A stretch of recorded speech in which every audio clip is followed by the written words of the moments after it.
Good morning, everybody. Um, with me today is special guest Ryan. Hi. The not himself proclaiming master of chains. That was an FFG article. That was, yeah. Tom wasn't able to make it today, so Ryan and I are going to play some adaptive games. We missed you this week here at Prime Cut Games. Sorry we didn't get a stream going on Thursday. Coronavirus things are happening. Yeah, I was going to sub in with Tom and, had to deal with some stuff. Yeah. Lots of stuff going on. Being a librarian, I can tell you that it's not easy when you contemplate shutting the place down for public safety, and well, I haven't had to yet. That's a yet. It's one of those things that happens. So Ryan's actually been playing Keyforge longer than I have. Not by a whole lot, but by like a week or something. You're actually kind of the person who got me into it. I watched you and Ashton play Keyforge and sat there and watched and was on the fence. At the time I was playing purely Magic Draft, and eventually I got the hang of the game from watching, and then hopped in and decided to do some work. So Ryan will be coming to Hopeful Worlds. At this point I'm coining it Hopeful Worlds because we don't know. I'm hoping that we can flatten out the infectious curve enough and be having events by then. Ultra Gecko, how's it going, man? And we are starting with I am playing Ozzy Old Grey Museum Tormentor. It was on stream a few weeks ago. It's a sealed deck I pulled. And Ryan is playing... Are you playing Nubian? Nubian Sorceress of the Musky Wild. So this is a Genka deck. Sure is.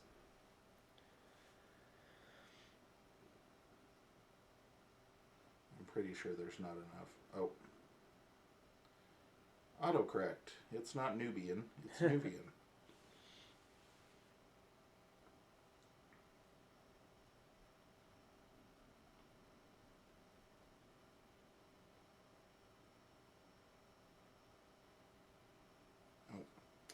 Not going to do it for me. Is there a comma? Yeah. Yeah, okay. Yeah.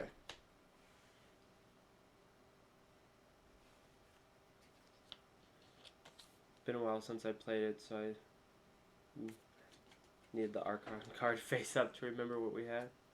And when you look at the deck list, you'll see why this deck is pretty insane. Yeah, obviously, Genka is how you try to win, but there's scary stuff in the other two houses. And being the card encyclopedia I am, I can tell you that I will definitely be looking out for certain things because it's crazy. I'll go heads. Okay. Heads it is. The magical 7th card. Yeah. Good luck. Yeah, same to you.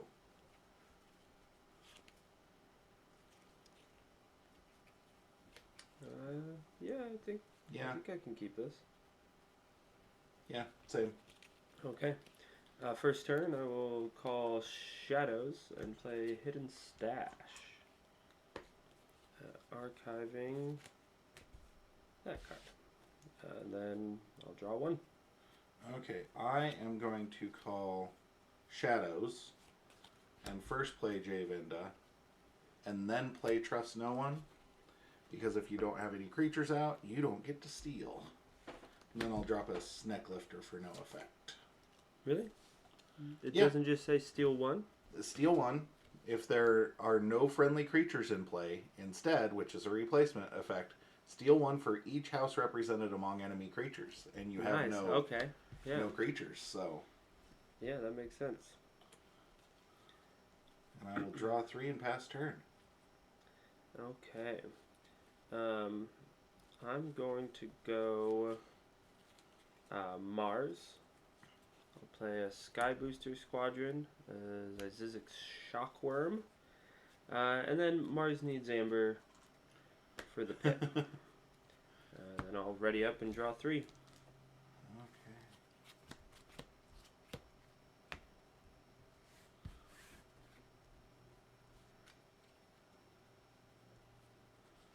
I am going to call Logos. I will play down a Fetch Drones.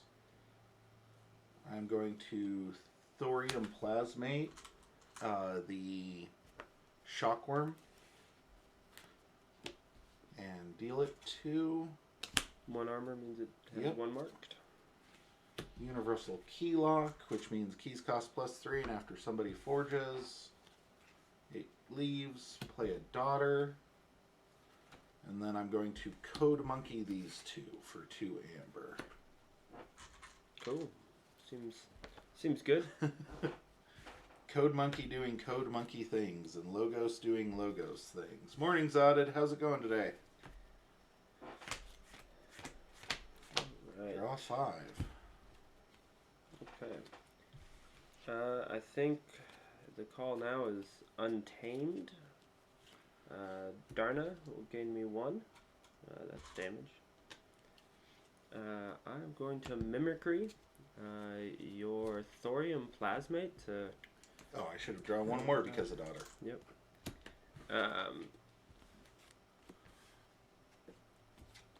And then I will... ready and draw 2. Okay.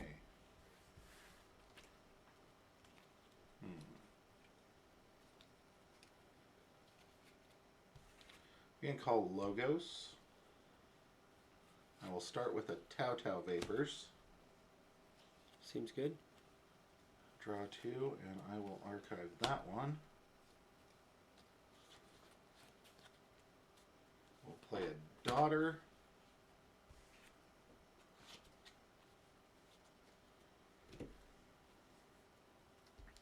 I think Code Monkey is gonna kill the Dharma and take 2. I don't think I fetch drones.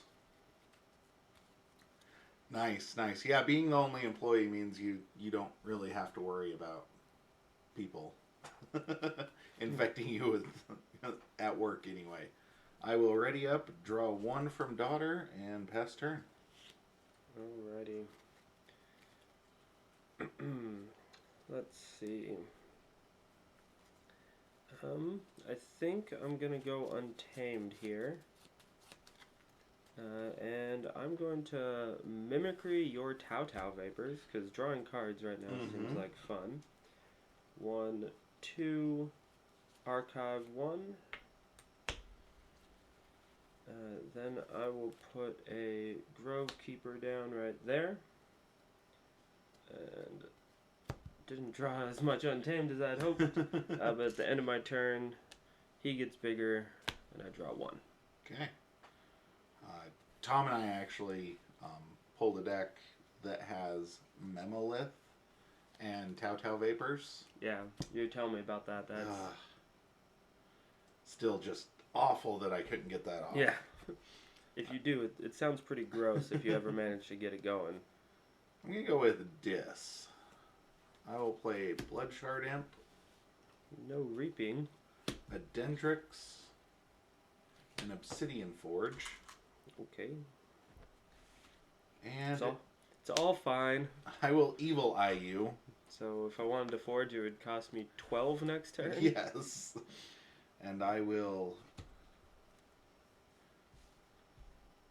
ready and draw 4.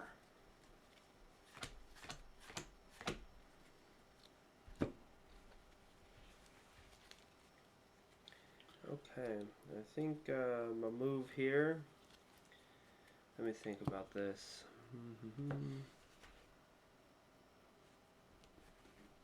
Yeah, the play is going to be Mars. I got a Dominator, Ooh, big boy. a Mind Worm next to him, and another Shockworm. Ooh. This first shockworm, I believe, should, gonna fight and kill the Bloodshard Imp, taking 1 more damage. Then Sky Booster Squadron will reap, returning himself to my hand, getting replayed. The stream not on Thursday was because I was gone. I was actually off at a work conference, and Ryan was going to sub in, but he's a teacher and coronavirus. Yeah, that's had some stuff to make sure I was ready for. So I will ready make dudes bigger. I feel like the Dominator is not big enough yet. And then draw 3. And we do not have mimosas this morning. Just coffee for me. Yeah, I was a little lazy and didn't make it there in time getting back from my conference. So, and I'm just not fancy enough. I am going to call Dis here. Dis. And I'm going to play a Soul Snatcher. Oh, that seems like a good combo. And I will run out an Eterome. Also a good card. A Dendrix. And a Buzzle. Ooh, play effect? I am thinking about that play effect. Because the Purge won't get me anything from Soul Snatcher. You should purge all your own guys and kill all of mine. That seems like the best play for me. Exactly. It does seem like the best play for you. I was hoping the Bloodshard Imp would live, because then I would have all sorts of shenanigans Yes. to work with. Where all your dudes reap for 2. Yeah, it's funny because the Bloodshard Imp is actually really good in this deck. Yeah, normally it's a drawback, but not when it means all your dudes reap for 2. Mm-hmm. Let's see. He's a 5 power. He's just going to get bigger. I don't think I care about your guys being damaged because my guys are so little. 1, 2, 3, 4, 5, 6. That would net me 6 amber. And I still would not forge. Or no, I would forge. But it would be a whole heck of a lot more expensive than it needs to be.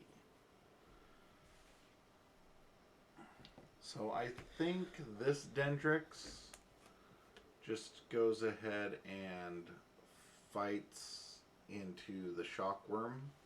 So they trade. So they trade, yep. And we both gain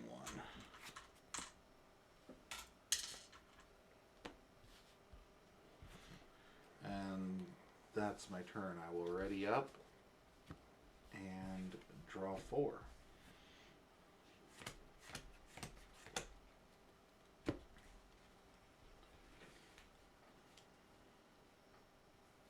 Okay. Let's see here. What do I need to do? Obviously, that sets you up for a nice Eterum reaps and kills my dudes, which I'm not a fan of. Which means I think I need to go shadows here.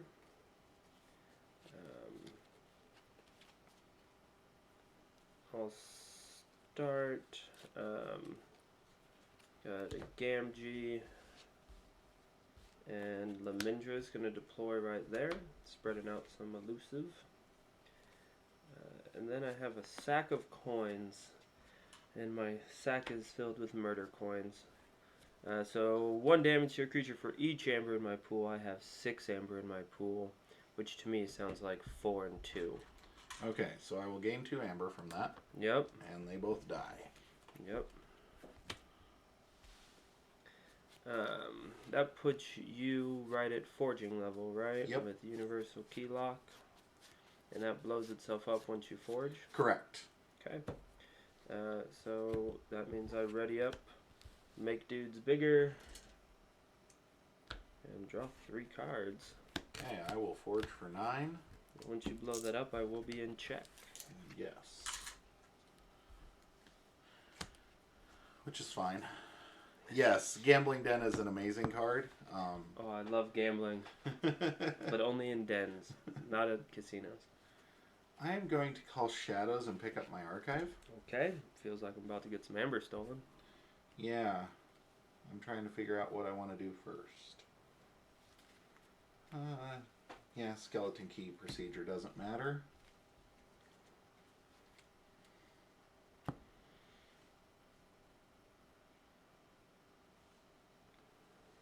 Going to drop a Breaker Hill.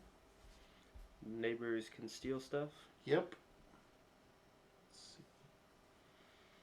No, actually, I'm not going to drop a Breaker Hill. Sure. Because I want to do this first, and I think this does better without... I'm going to play no safety in numbers. Deal 3 to each creature that belongs to a house that has 3 or more. Okay, so you're not going to kill my shadows, I didn't drop dude. the Breaker Hill so that I wouldn't kill your shadows dudes. It doesn't quite kill most of your Mars. It only kills the Mind Warper. And the Grove Keeper lives. Is fine because it's just 3 or more. So Mind Worm dies, I gain 1. Yep. 3 damage here, 2 damage goes there, 2 damage goes here. And then I gain the amber. Yep. And then I'm going to play Trust No One to steal 1 from you.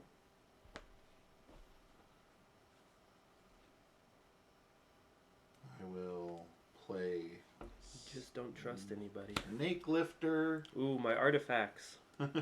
Breaker Hill. Javenda.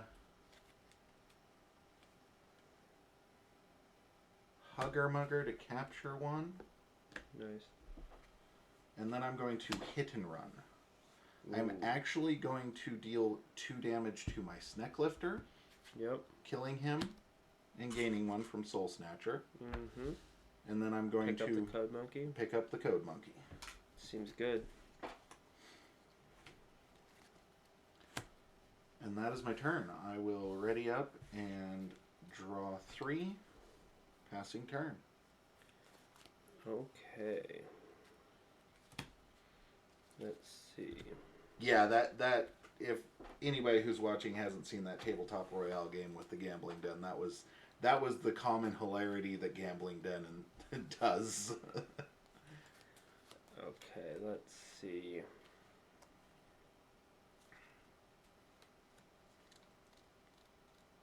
I feel like this is one of those decks that puts my opponent in a bad situation with Soul Snatcher, because my guys are little, but they're very powerful. So it's not like fighting into them to trade is necessarily an option. Not a good idea, I don't think, right now. Because you end up just fighting and killing all of my guys, and I'm like, well, I just gained a whole bunch of amber. Okay. So, I think along those same lines, I'm about to do some weird nonsense. Okay? Cause that's... Oh, I should have let you forge. It's been a while since I played against Jenka. I forget. No, don't worry, that's not what's coming. I gotta math it out, because Soul Snatcher changes the math so much on the game, and that I'm like, oh, I do this, I have this much amber. Wait, no, but you have even more amber. So let's see, I think... This is a deck where things like hit and run saying deal 2 to a creature really matter. Mm-hmm. Okay, so I think... I don't think I can do... So, I think my best turn is definitely a Shadows turn right now.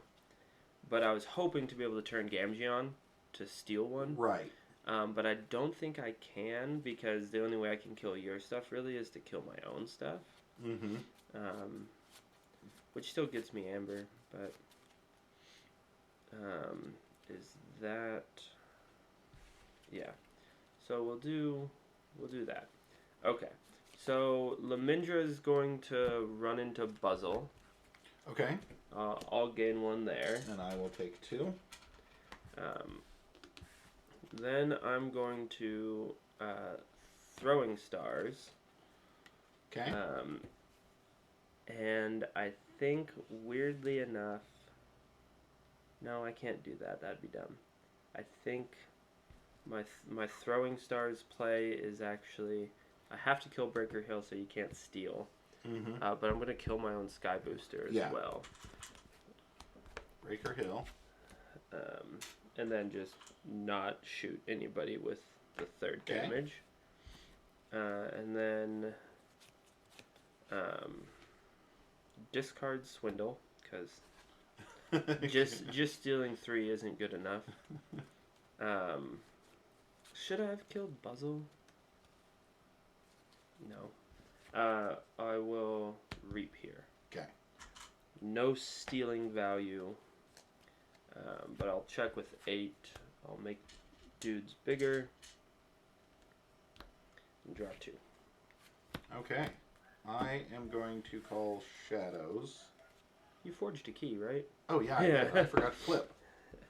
It's been a while. Yeah. Normally I would do that with Hugger Mugger, but I was hoping to disincentivize killing the Breaker Hill and put more emphasis on killing the Hugger Mugger.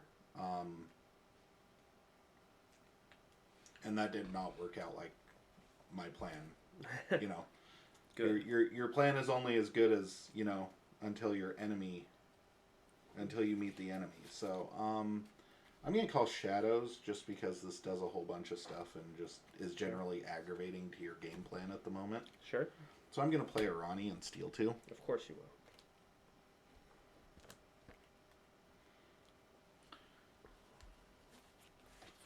And I'm going to hawk my fetch drones for 2.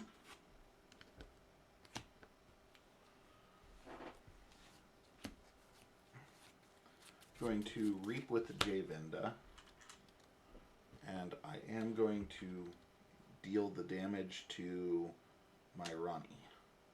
Okay. And this Hugger Mugger. Wait, hold on, that was dumb. I'm taking that one back. Complex lines of play matter. Hugger Mugger. So the Reap's out. So the Reap's out. Hugger Mugger is going to run into the Dominator. You get that back. I gain 1. Yes. So it's just like it reaping. Dominator takes 2, so yep. Flip that over. Now Javinda is going to reap. Get the reap back. I'm going to kill my Buzzle and steal 1. Right, because you want me to forge so I can't... I want you to forge so you can't generosity, but I want to put myself at the most amber possible and be threatening Obsidian Forge as much as possible. So I will call that my turn. I will ready and draw 2, checking with 12. Okay, I'll forge for 6.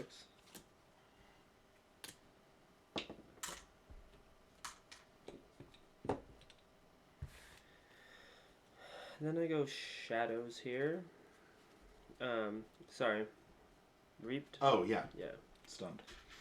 So Shadows, Yancey Gang, Miasma, so you skip the Forge Key step.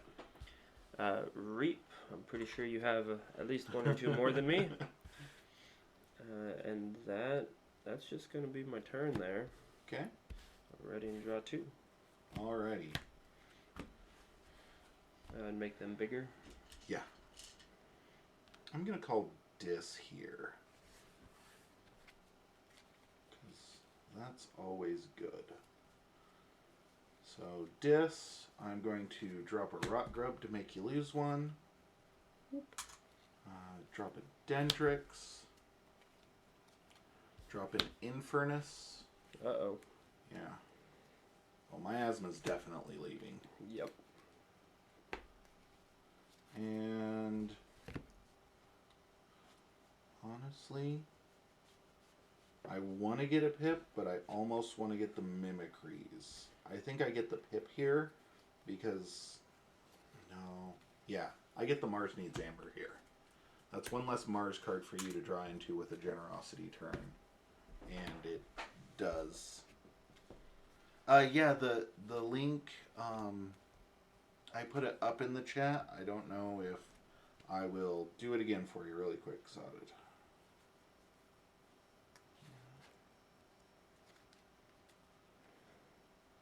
this is an insane double mimicry Genka deck that definitely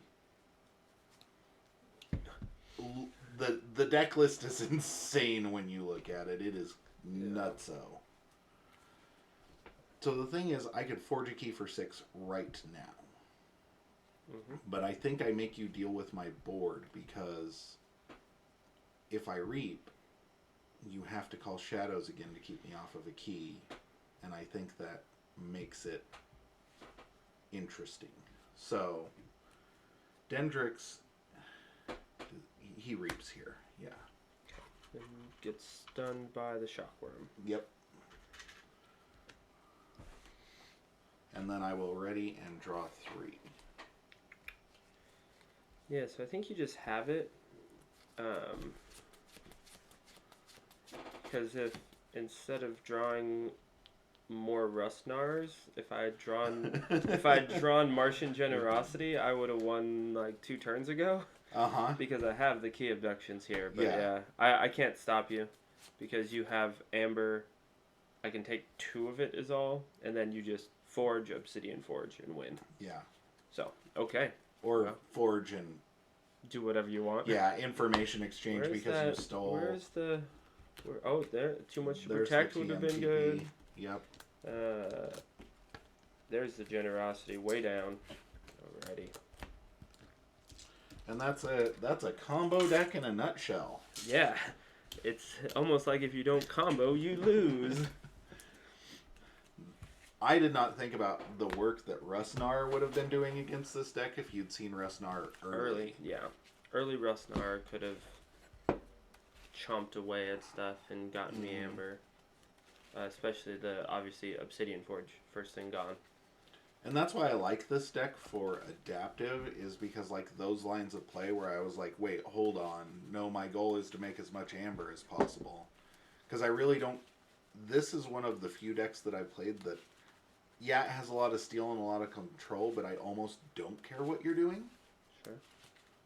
Because I just want to generate as much Amber as possible. And if you TMTP me, I'm like, well, that's okay. I'll drop 2 code monkeys and an information exchange. Sure. And just get... And go right back to 6. Yeah. The danger of that, obviously, is if I had too much to protect next turn generosity. Yeah. That's where it's huge. But that was actually my goal with getting to 12, is I really expected to have you hit the too much to protect on me so that you would forge instantly. Yeah. I have never got to play this deck. Really? I've played Elder Host, but I've never played Nuvian. Yeah.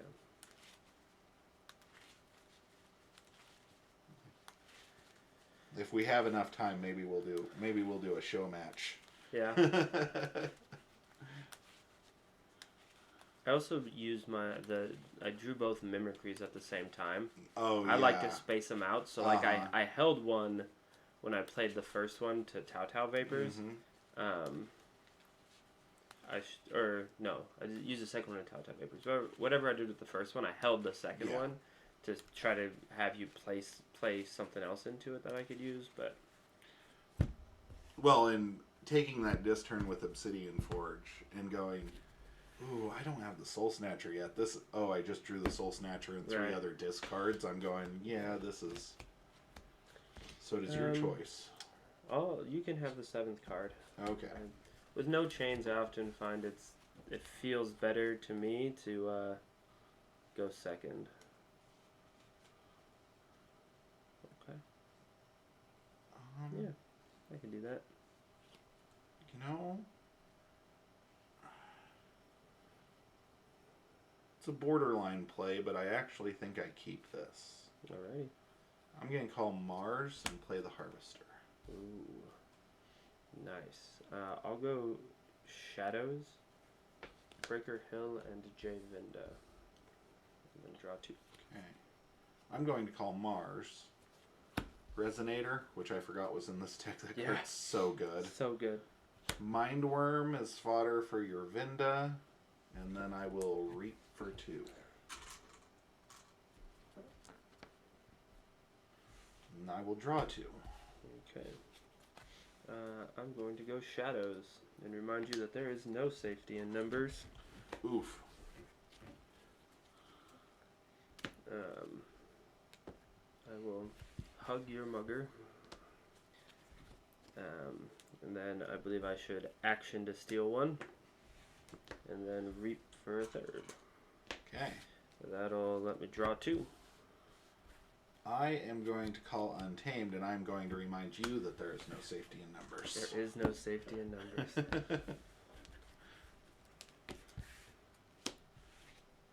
And then I will Grovekeeper and pass turn. Okay. Dis.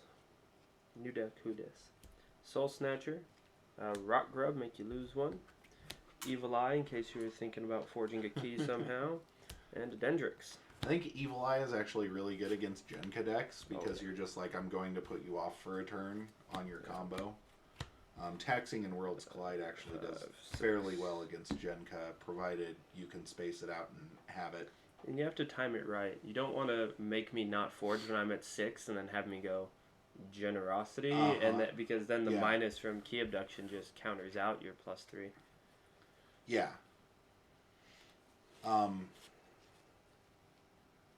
Well, I think taxing at the right time. Yeah. Is what I'm talking about. Like knowing that they have like a Mars board to burst, and then Key Abduction, so they're going to do it anyway. If you can tax them, you might keep them from winning the game right then. Yeah. But otherwise, no. Letting them sit at 9 amber is awful. Yeah. That is the opposite of the right strategy. Shadows, I will play Sucker Punch and punch the Rock Grub. I'll gain 1. Yep. Going to play Hidden Stash and archive that card. Probably part of the combo. And then I'm going to play Furtive Investors for a pip, because Furtive Investors is always a pip. Yep. And then I will draw 4. Okay. And funny enough, long-time stream viewers, or, well, we're a short-time stream, so yeah. Recent stream viewers, I am having trouble really not hitting that chess clock today. I'm like, my turn isn't over. Hit the chess clock. Okay, let's... Is it worth it to try to make you discard a random in the hopes that I hit something, or do I just threaten to forge? I think I threaten to forge. Reap. Another Dendrix and a Blood Shard Imp. Nice. Check at 6. I'll draw 2. Okay, I'm going to call Untamed. Fanghouse. Grovekeeper. Fanghouse, or Rusnar, Tantadlin. That's the problem with this deck. The Untamed. I just reap here to go into check, because he dies, and I get the 1 from Soul Snatcher. Yep. And then I will ready and draw 4. Okay, make dudes bigger. Yes. Sounds like I forge. Yep.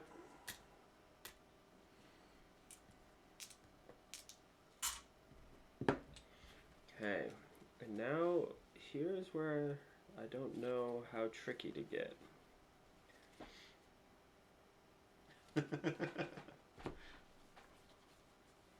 I think it's medium tricky. That's how tricky to get right now. So I think it's time to go.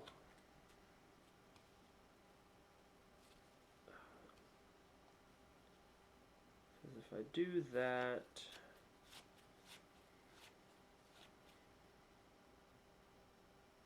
yeah, I guess I do that. So I'll go dis. Trade with the Rusnar.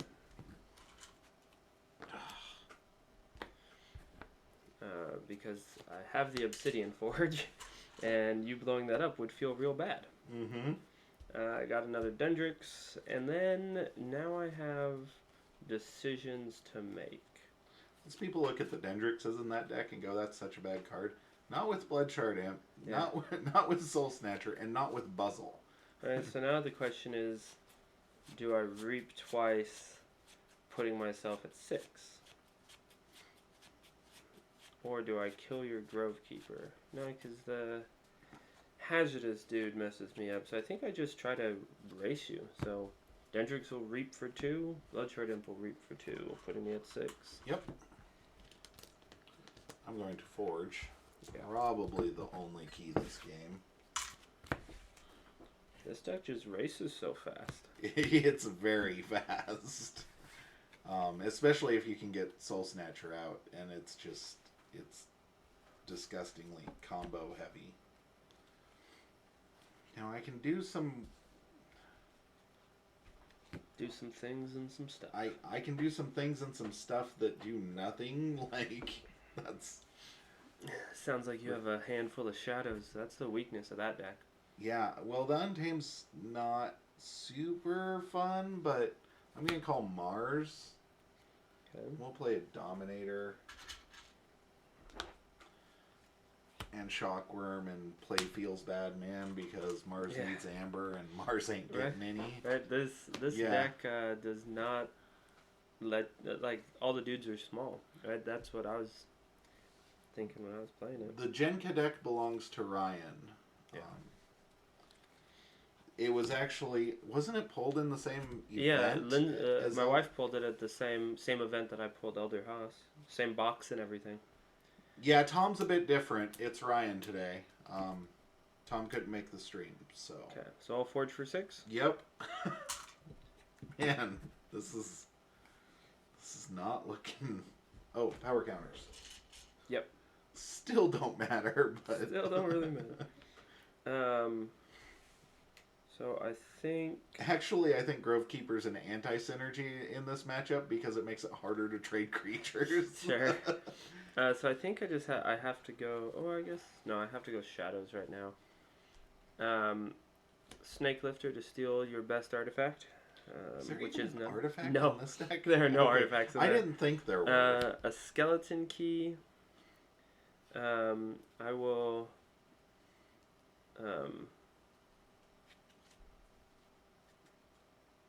hit and run the Shockworm, I think. Okay. Returning Snake Lifter, and then I'll play Snake Lifter again to steal your second best artifact. And then I'm gonna hawk something. I think I actually right now I think I might need to hawk my own Soul Snatcher, because if you can run stuff into it and get enough to Genka me, that would be very bad. And I'm far enough ahead that I can just try to Obsidian Forge you, or use all the other Amber generation in the deck. So I'm going to blow up my own Soul Snatcher so you don't get to use it. I'm going to take my ball and go home, Clay. I'll draw 4. And I was sitting there going, I would have done the Skeleton Key. Yeah. Because Obsidian Forge, you just get to combo off the turn I might go off. Yeah. So that night I know what's in my hand. So, sure. Terrible, terrible things. This card does not matter at the moment. I actually do want to do that. So I am going to call Shadows and pick up my archive. Okay. I'm going to Sucker Punch your Snake Lifter. Play too much to protect. That's a card that don't matter. Play Yonsei Gang. Play Lamindra. Play Throwing Stars. So I'm going to kill my Lamindra. Gain 1. You don't gain 1. I killed my own thing, remember? Throwing Stars. Oh, okay. Oh, I messed that up last game. Oh. Because I just gained the Amber from Soul Snatcher, not also Throwing Stars. Otherwise, I think I should have also killed your Buzzle. Mm-hmm. Yeah, I forgot that Throwing Stars gives you Ambers for kill too. Deal 1. Deal 1. Deal 1. Ooh, setting up that Darna play. Yep, pretty much. And then I will ready And draw 3.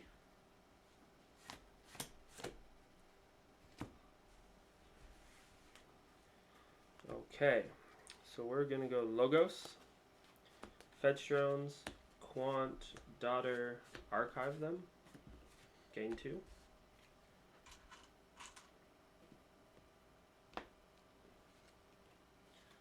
Ryan's had a Gen Cadet since Age of Ascension release weekend. Yeah, the release weekend, yep. And then I think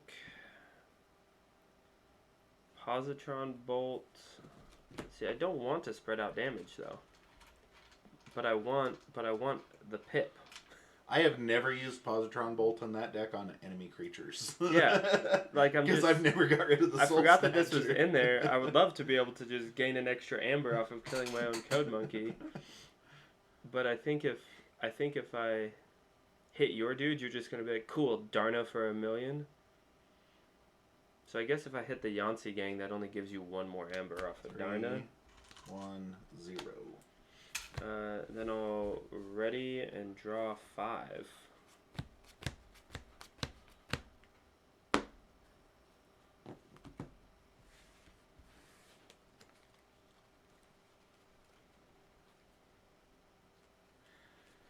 So I'm going to call Mars and pick up my archive. Wonder what you archived. Sucker Punch because you saw it. Well, yes. Unstun the Dominator. Reap with the Shockworm. Draw Generosity 12, for 14. or 14. Draw 14. Yep. See, that's what it was supposed to do when I had it. 1, 2, 3, 4, 5, 6, 7, 8, 9, 10, 11. Right? Yep. 8, 9, 10, 11.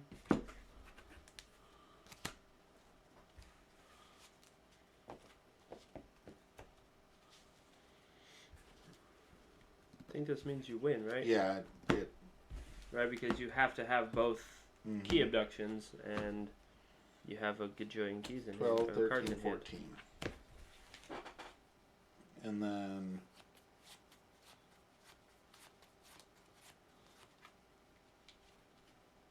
key abduction. Yep, get a key. Key abduction. Yep. Dang it. See, that's what happens when you draw Generosity early. Yeah. Well, and had 5 amber. And I think it did actually really matter that I messed up Throwing Stars. Mm-hmm. Right, because if I had gained 3 extra amber on that turn, it would have it could have really changed things. Yeah. I don't think Oziel is the one to an extremely good adaptive deck. I think it's a decent adaptive deck in the fact that it does what it does consistently enough that you can hope to win game 1 and then hope that like you get to high roll with your opponent's deck against it. Or you know it well enough to play against it. Nuvian is definitely beatable. Okay. I struggled when I played it. I stumbled because I drew both key abductions at the same time and both mimicries at the same time, and then never saw. I was able to archive the key abductions, which was great, but I never saw the Generosity. Yeah, because it was in the bottom bottom third of the deck. And the thing about Nuvian is the only card that you need to play around is you need to allow Nuvian to forge keys whenever it has 6 amber. And you need to watch out for too much to protect. That's it. The Shadows lineup in that is not spectacular. Mix it up. And like all Genka decks, if it can do Genka things, it's going to win the game. So yeah, it's like that combo's good. Okay, this is over the Wrecking deck. Wow, that's a cool name. Citizen City Game. Yeah. Yeah, like I said, I played this in Chainbound for a few weeks. Got up to I think it peaked at 14 chains, and then it had a couple weeks where it went 1 and 2, and so I retired it. The prolific witch got retired from Chainbound. Mostly because I didn't want to start the grind again of trying to get something Right, to 4. yeah. Because, Pro Soul is doing the first to 4 specifically with a Worlds Collide deck, which Yeah. is cool. But I remember that long stretch getting those chains. Well, and I remember it too because I was the terrible person at the time. I was able to go to Chainbound every week because of my schedule, and so I would bring a new deck every week. And Ryan would just be like, "So I'm starting with 15 chains," and I'd be like, "No chains." Yeah. I think, yeah. At a certain point, it became Ryan's trying to get to power level 4. Everybody else bring power level 0. Yeah. And then after that, after a while, we were like, well, now we're gonna start like trying to get chains. So when everybody started bringing chains, that is when you started to creep up past that 15, 16 mark. And then there was the awful week where we got enough for 4 rounds. To try when I think I was at 18. Yeah. Or, no, I was at 18. Yeah, you were at 18. And then I went 2-2 and stayed at 18. Felt like purgatory a little bit. Okay.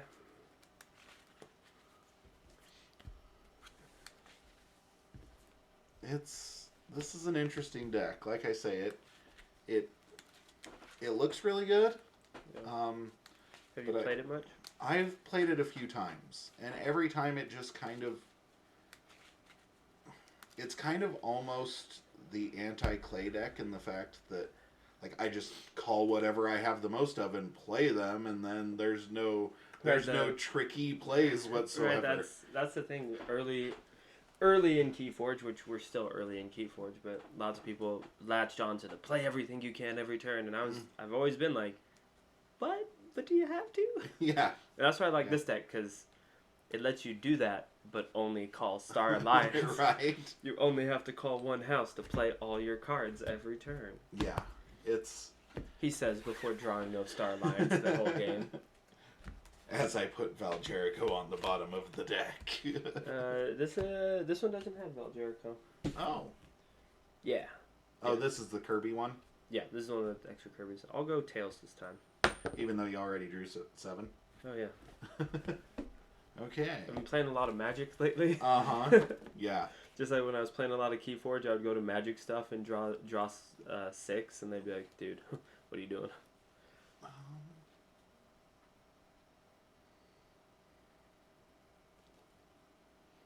Sure, I can do this. I can't keep that. Big Amber Control all in the starting hand. I loved the Untamed portion, but when you've got your Effervescent Principle and your Drumble in your starting hand, you're just like... Yeah, all the Amber Control. Yeah. You're like, well... That's the Val Jericho deck that I want to play, that Lindsay was playing for a while. She doesn't like it because it's all reactive stuff, besides Val Jericho's like... Yeah. Val Jericho's like, you want to come get it. Then when she's playing now, where it's Val Jericho and then Mimic Gel as well, which is an insane turn 1 play. If you have 7 cards, you're Val Jericho says I can play a card. Mimic Gel, now I have 2. What you gonna do about it? Yeah, and if you have another creature, then you can play that creature and go, oh, Mimic Gel now says I can play a card. Right.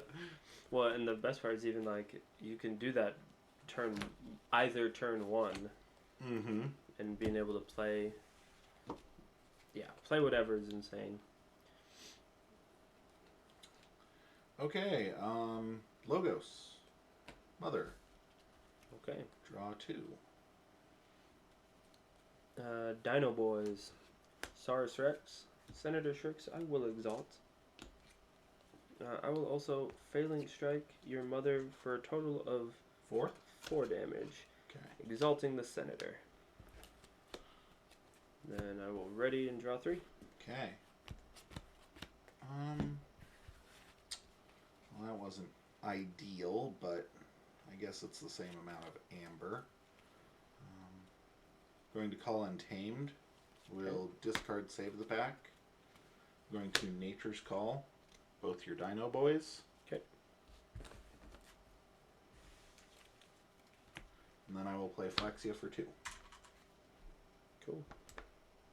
I was really hoping that I could get it to where I could Nature's Call Flaxia, but I will draw 3. Pass turn. Okay. Well, I think I'm gonna go Dinos. Senator Shrix, Exalting, Axiom. I'll ward him. Blow it up, and I'll just put some couple damage there to remind me of my chains. Sorry, Shrix. And then, because you bounce stuff, I'll just shed a chain instead of drawing, because I'm already at 5. Okay. That's good. That's good. This deals with the stuff. So, Lash, Guardian Demon, Overlord Grecking. Cool. Ready, and draw 2. Pass turn. Okay, let's go Logos. Start with some Tau Tau Vapors. Draw 2 and archive 1. Because I played Mother, so my hand size was 7, and I'd already mulliganed. That's why I got to draw 2. So playing Mother put me down to 5, and then my hand size was 7, so I drew 1 for Mother and 1 to put my hand size at 6. So we have Automaton with a Discombobulator. So no stealing for you. Quant. Seems like the answer to a Logos Untamed Dysania, deck. because I don't think you have a lot of archiving going on. I do not. So I will ready up. Instead of drawing 5, I will draw 4 and shed that last chain from Axiom. Okay. Both of those, I could do that. That would be nuts. Do I take the off turn in hopes that you only have 1 tribute in that deck? You have a bunch of Steel Hate. I think I'm more worried about your Logos than I am your Saurian necessarily. Haven't seen Star Alliance yet. What? I don't even have that house. What are you talking about? I think getting this stuff down probably matters. Yeah, we'll do it. We'll just play the lottery and see what happens. So I'm going to call Logos and I'm going to play Wild Wormhole. Ooh, I love me a Wild Wormhole. Honestly, that's probably the card that made me want to play this game. Into a Succubus, which is not bad. It's Forces definitely you to not do bad. things. Play an Anomaly Exploiter, Dr. Esoterra, and Neurosiphon. I couldn't steal any anyway. So I will check with 7 and draw 4. Okay. It's got to be a Logos turn, methinks. I'll open with an Igor.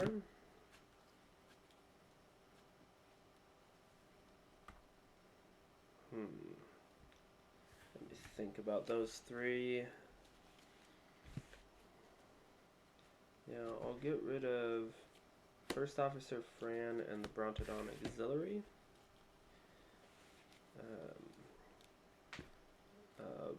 Bibliophile. Thorium Plasmate is... See, I feel like I have to use it to get rid of the Succubus. But the Guardian Demon's also... He can be super troubling with Overlord Grecking. So, we're going to just kill the Guardian Demon by moving him to where he already is. Yep. Thank goodness they changed that stuff. Well, yeah, I always thought they should have, honestly. Automaton's going to fight the Succubus. Okay. Instead of being destroyed, since I have dudes, he goes to a flank. Yep.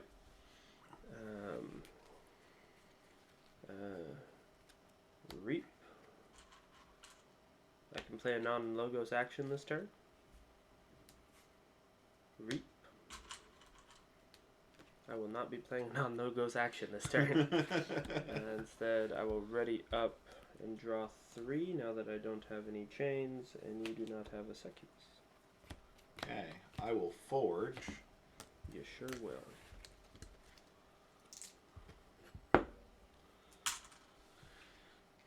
And I'm going to call Dis here. Yeah, seems good. I'm going to Arise for Dis. Back the Succubus and the Guardian Demon. Seems okay, I guess. Get a chain. Going to Creeping Oblivion. Oh man, what you want? Oh, there's some options. yeah. Right? There's some stuff here. I think I get the Axiom, and I honestly forgot Creeping Oblivion was a card. and the Frame. I had it in one of like the first decks I opened, and I was like, "Oh man, this card is so good because it just gets rid of whatever your best stuff was." Mm-hmm. And then I opened a bunch of better decks that didn't have it. Yeah. And then it finally came back on my radar because I think purging stuff started getting better again. This is the first good Creeping Oblivion deck I've opened. Gonna play Succubus. How dare you? I'm gonna play Drumble. Capture nothing. I will Lash you. Overlord Grekking. Who does he kill? He's allowed to reap. Yes. But he's Overlord Grekking, and I have a Guardian Demon in my hand, so he's killing something. I think he... I really want to get rid of one of your Logos creatures, because I get to keep it and use it. But the Saurus Rex is bugging me. Right, he's been out there for a minute, hasn't been used. Yeah. I think Grekking kills the Quant. Okay. So I put it into play. Yep. Take 3. Yep. And I'm And just you're gonna... getting, Yeah. so you're gonna And then I'm going to play the Guardian Demon, heal 2 to kill the Bibliophile. Yep. That is the play pattern I expected. And then I will ready... and draw 2, shedding the chain.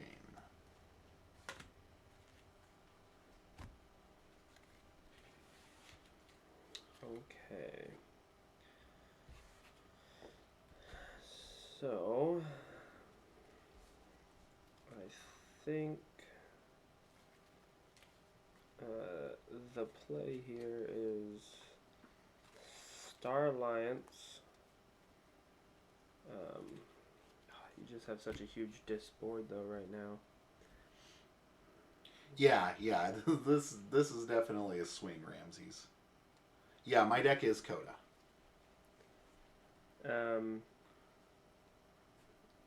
Yeah, I think I go Star Alliance and pick up the archives. Comm Officer Kirby. Oof.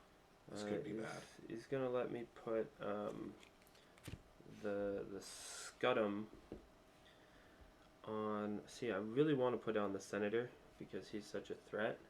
But I also want to make it... Actually, you already... I guess you could heal and then Grekking Saurus Rex, but I'm going to put it here. That's the more value play long term. Then if I scooch... Arms Master and Commander Chan.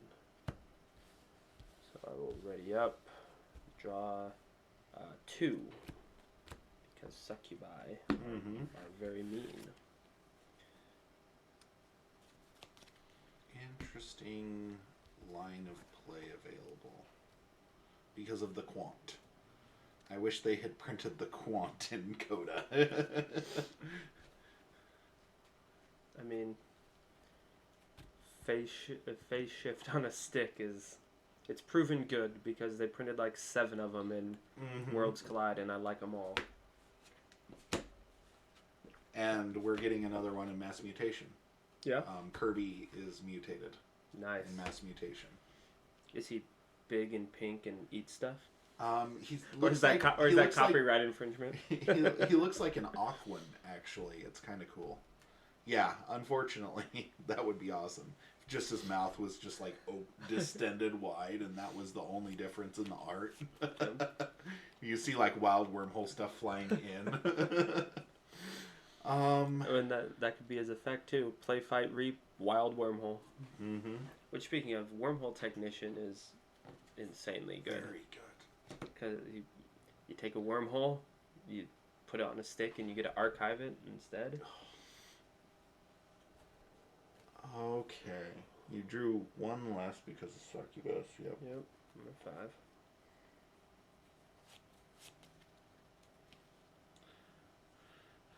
Does Grecking want to steal somebody? I really wish Grecking said play. Yeah, put it into play instead of like you play it, right? Because like it doesn't trigger like these guys. Yeah.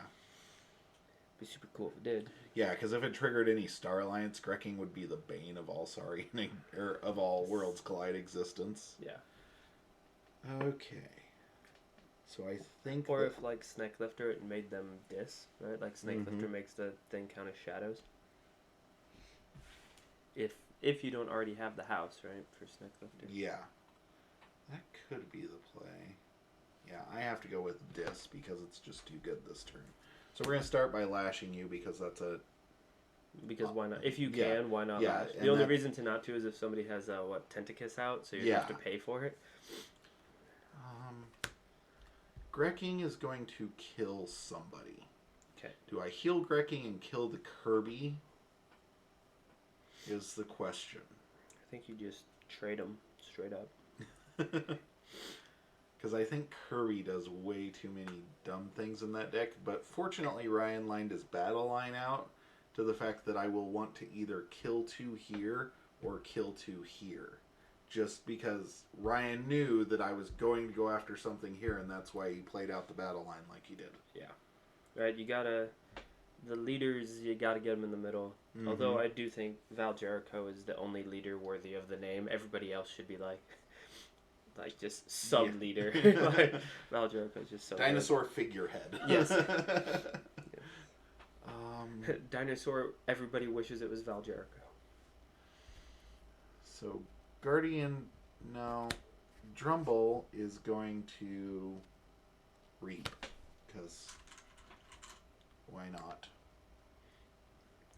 Amber is how you win the game. Yep.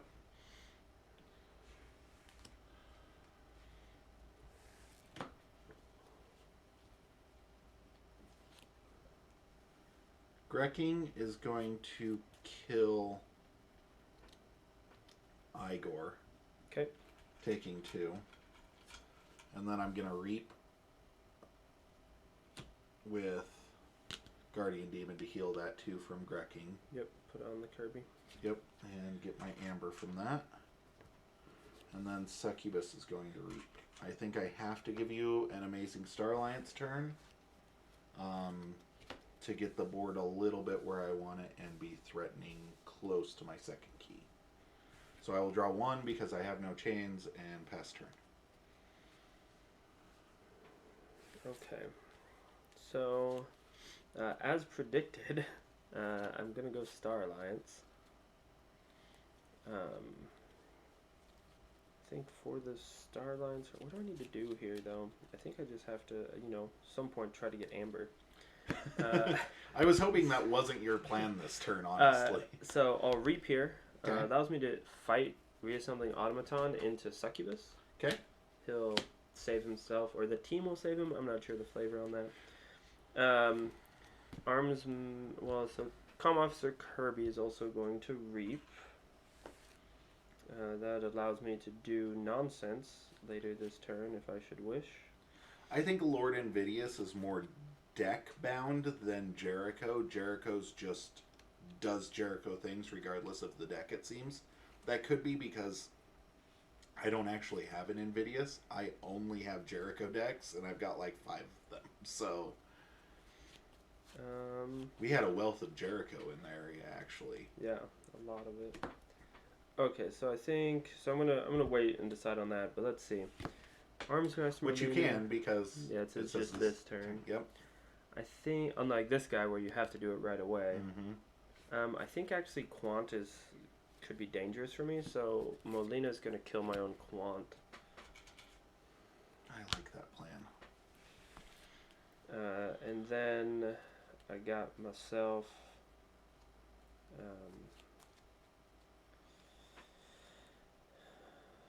Let's see. I think I will play a discombobulator here just for fun.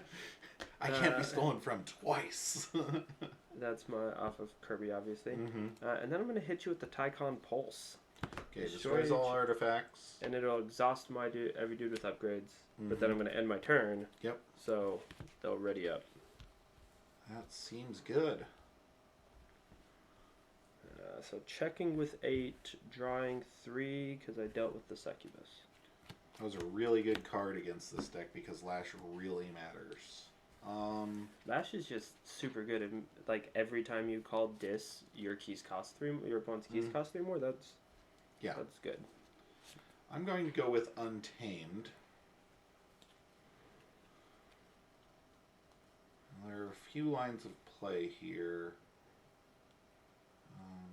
Start with Lupo the Scarred, who's going to deal... it's 2.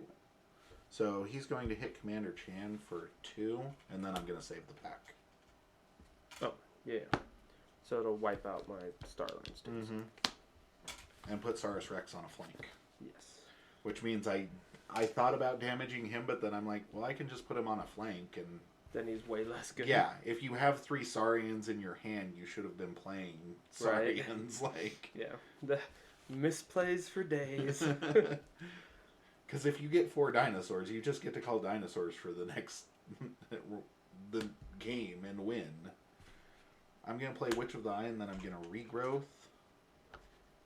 my Flaxia. I think here.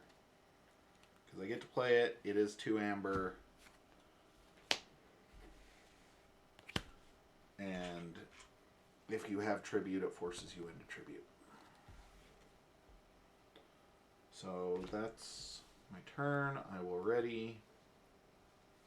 You do get to forge. I am in check. I will shed the chain and draw 3. So 5 from my pool, and I'm actually going to take 1 off of the Senator.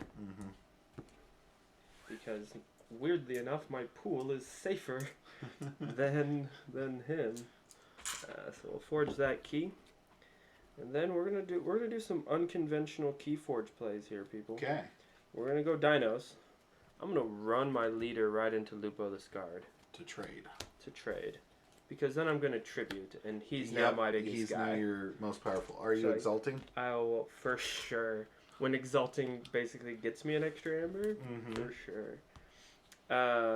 Then now I have to consider how could you theoretically kill him, or does it matter? Do I care? Oh, what's the first rule of Keyforge? Kill the witch. Kill the witch, because then I'm gonna Ancient Power to reward him. Reward, haha. Okay, and then I have a Quester Jorda. Interesting. So already check off of the Senator. Drawn 3. And I wish I had those artifacts right now. That'd be good. Or a Nature's Call, or an Arise, or any number of cool cards that would let me do things. A Witch of the Eye would be good.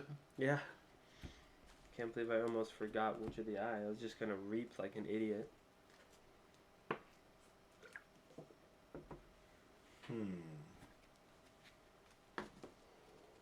I think you get this key regardless of what I do.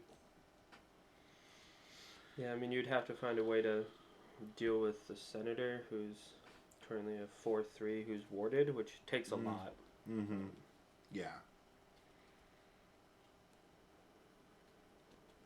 With which there were possibilities. If I could Nature's Call, that was a possibility. Like there were things I could do. Yeah, there were moves to be made. So I just go Logos here. Okay. And I'm gonna pitch Effervescent Principle. It might be the bad play here, but if I play it, we lose the same amount of amber, and you still have forge. Yeah, you and still you gain have a chain for 5. for really no reason. Valen Analyst, and then I'm gonna play Dexter to capture 1. I hate Dexter. I'm sorry, but I just The thing was, so bad. if I had the Anomaly Exploiter, Igor takes the ward, Dr. Esoterra deals the damage, and then I Anomaly Exploit him. Exactly. And I don't care where that Amber goes at the moment. But I'm just going to reap twice to put myself in check. Because then at least it forces you to keep me off of check for maybe a turn. I will draw 6 because of Mother. And pass turn. Okay. I'm going to forge, and I think I'm just going to take 5 from the Senator and 1 from my pool.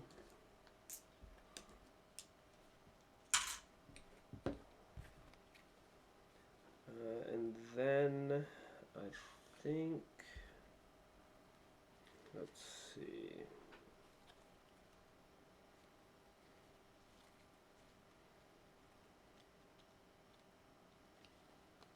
Okay.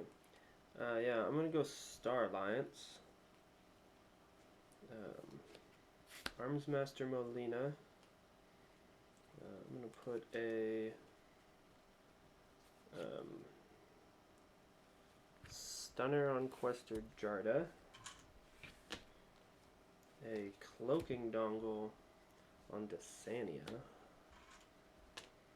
And then I'm going to zap. Counted 5 houses, because I have all 3 of mine disuntamed, and then we overlap in logos. Yep. And I think with 5, I actually want to kill these 2. Okay. He goes back on top. Analyst dead. And then I'll be checking at 7, drawing 4.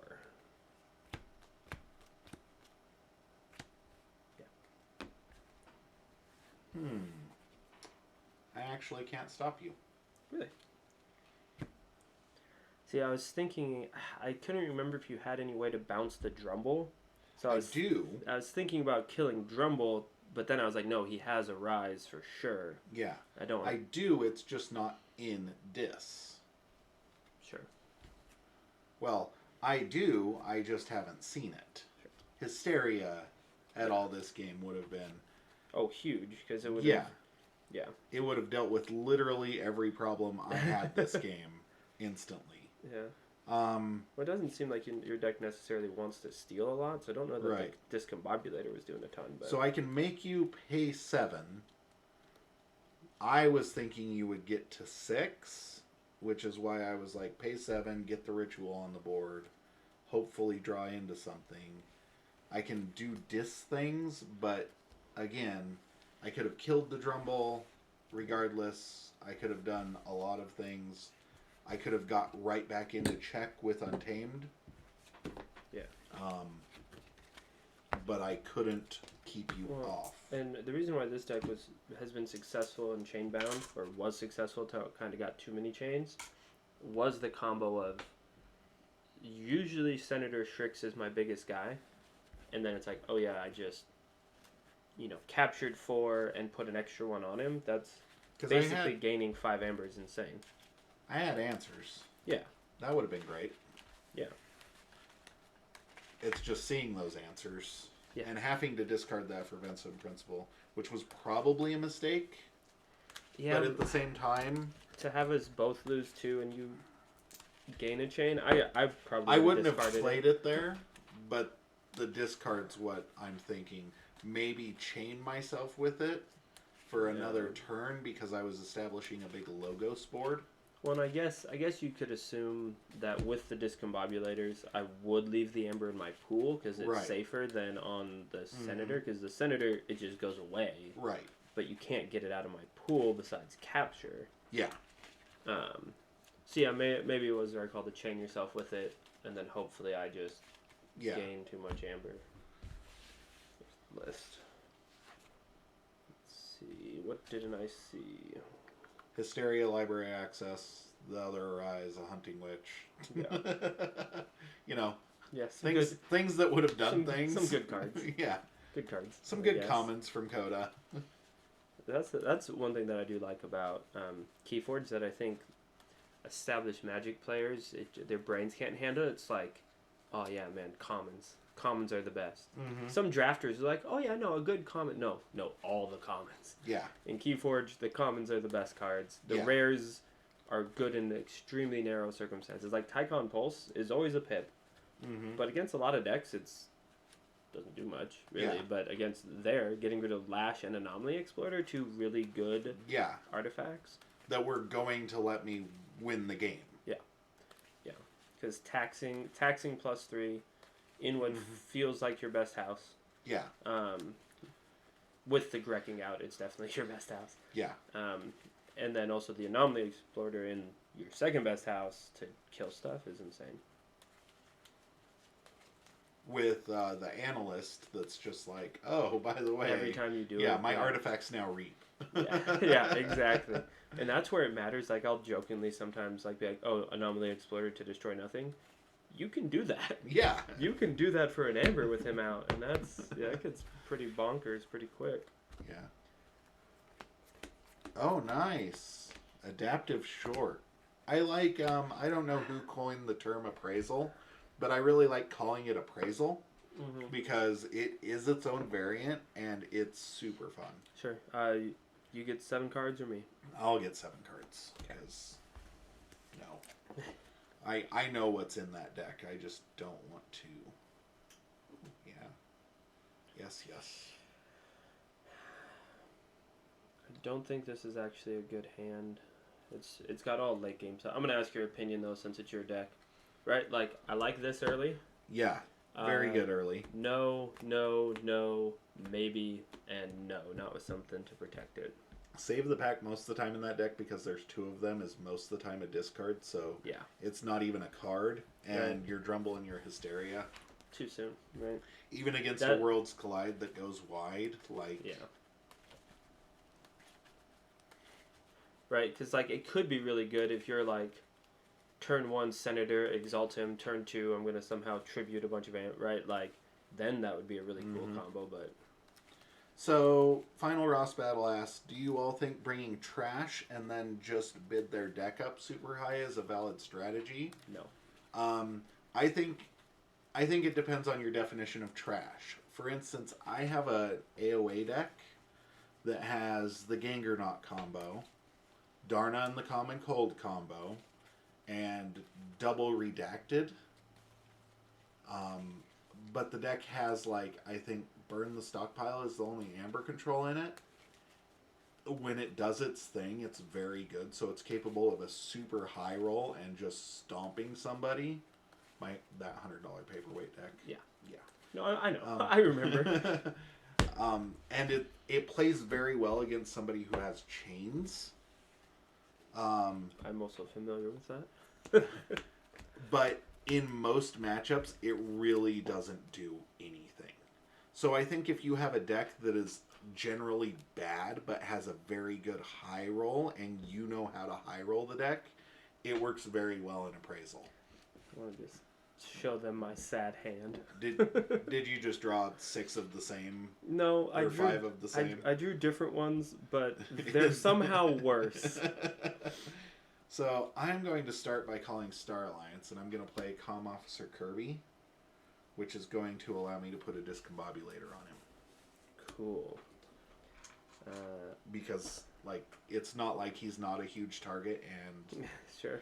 The Pit Demon stealing one from me doesn't matter. Okay. Untamed, Hunting Witch, discard, save the pack. Draw 3. That one hurts. But the problem is that was literally, no matter what you did, the only thing I could do. It's very tempting to do this, so I think I will. It's a stupid play, but it's still a play. Comm Officer Kirby is going to kill the Hunting Witch. Of course. I can play 1 non-Star Alliance artifact upgrade or action this turn. I'm going to play Tau Vapors. Nice. To draw 2. That's fine. Tau Vapors is a super good card. Yeah, especially when you draw like that. Well, and I think it's, I mean, for Magic players out there, like, I think of it a lot like a Brainstorm almost. Like, obviously different, but it's a different game. And then I'm going to play a First Officer Frayne, which doesn't do anything. And then I'm going to play Zap, and I'm going to deal 1 damage to my First Officer Frayne. I realize you For have the saved amber. the pack, but Yeah. for the amber at this point, and you just discarded it. Yeah. So I will ready and draw 2. Okay. I'm gonna go. Ugh, I don't even know, honestly.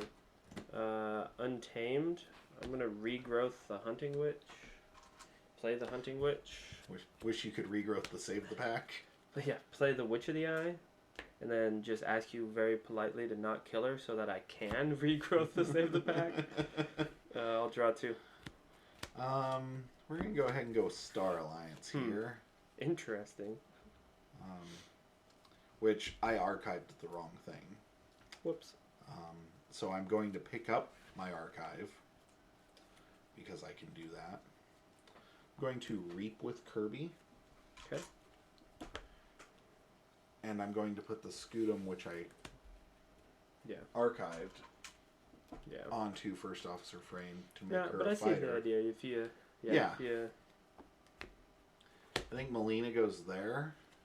yeah, you want to protect Kirby more than First Officer Fran. And then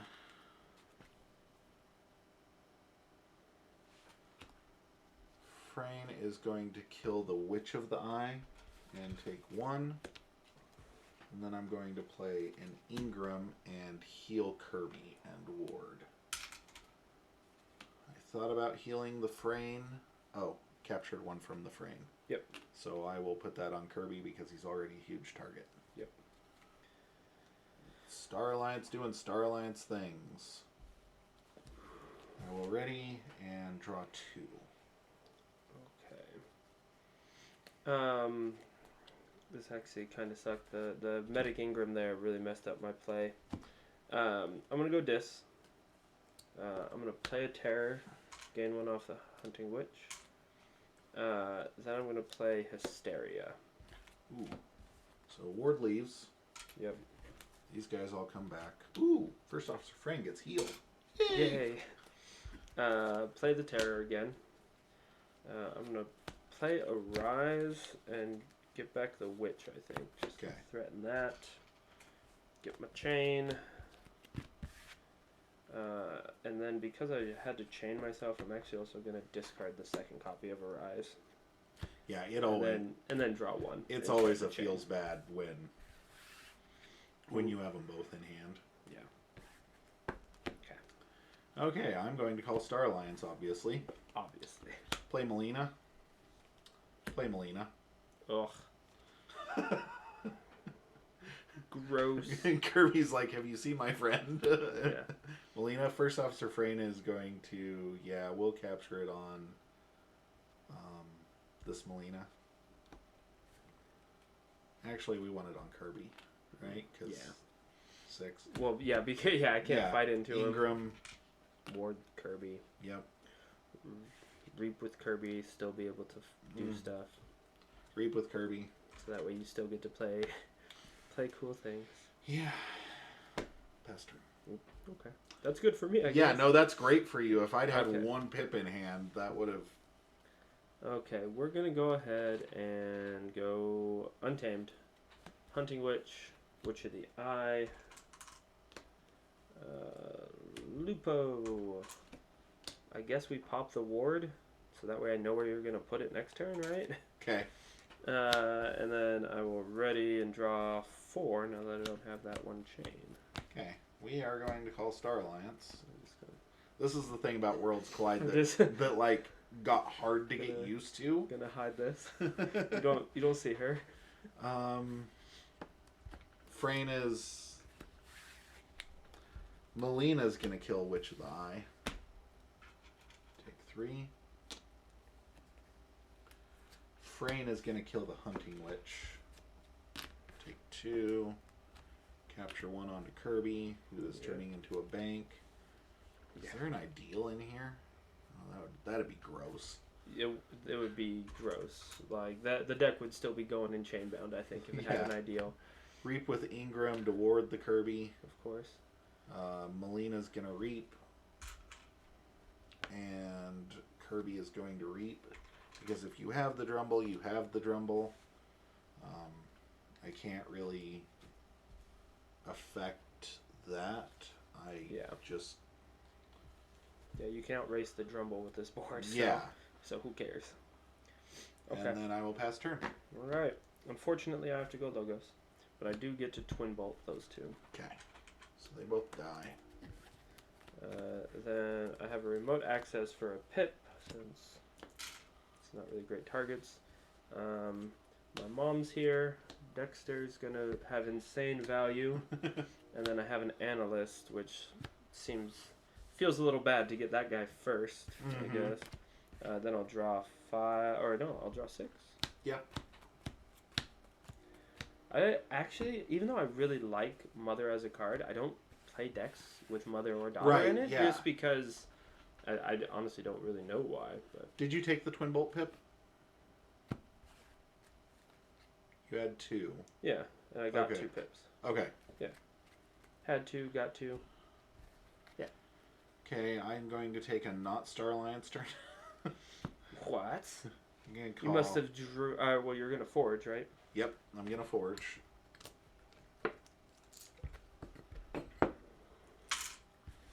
This is the feels bad moment plays, because I really want to play one house, but the other house, like, I need to play this turn.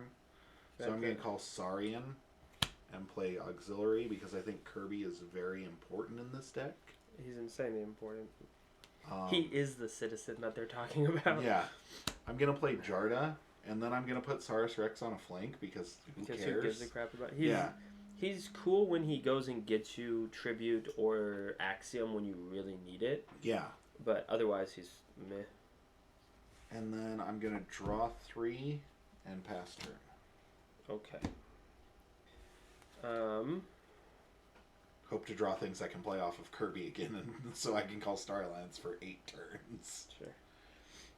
That's how the deck works, though. So I got to go Dis. I'll put out a Lash. I have... Let's see, do I have options?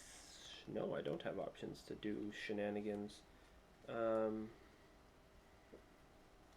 I just... Lame. Guardian Demon. Oof. I can't... because of the hazardous, I can't actually make cool stuff happen. Succubus, a Dust Imp, and then I guess that means... Actually... The Terror is going to trade with Medic Ingram, I think. Okay. Because she's too good at keeping all your stuff just alive forever. Exactly. No, that's... So ready up and draw 4 off the Mother.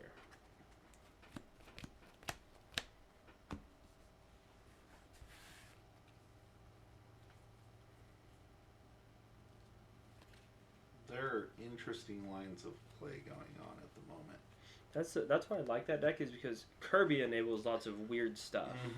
But then you can also just have weird stuff even with Saurus Rex. Not that I don't have enough dudes in the deck right now to put him in the middle, but... yeah, Tactical Officer Moon is an amazing card in a leader deck. Yep.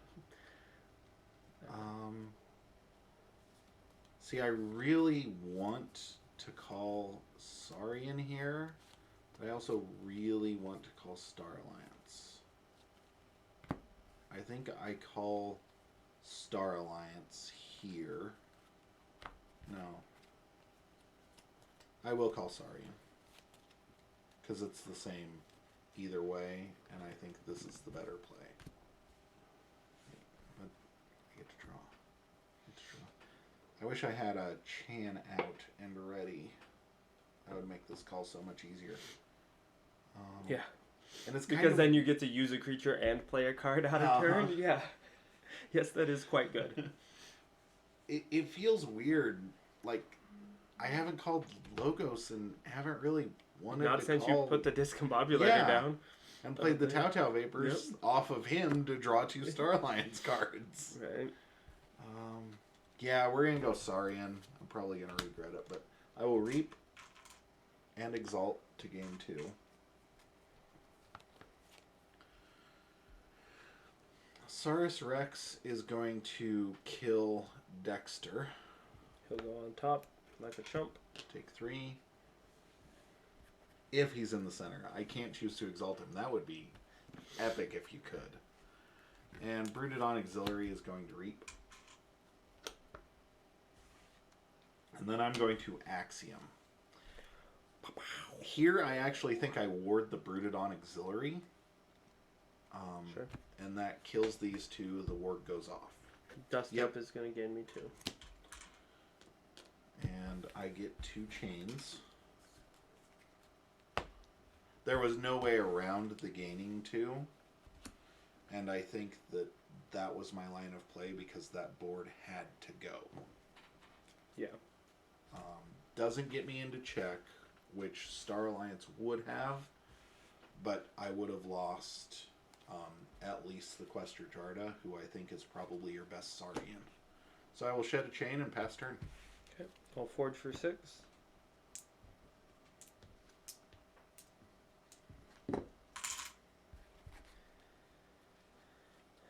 And then I think I go.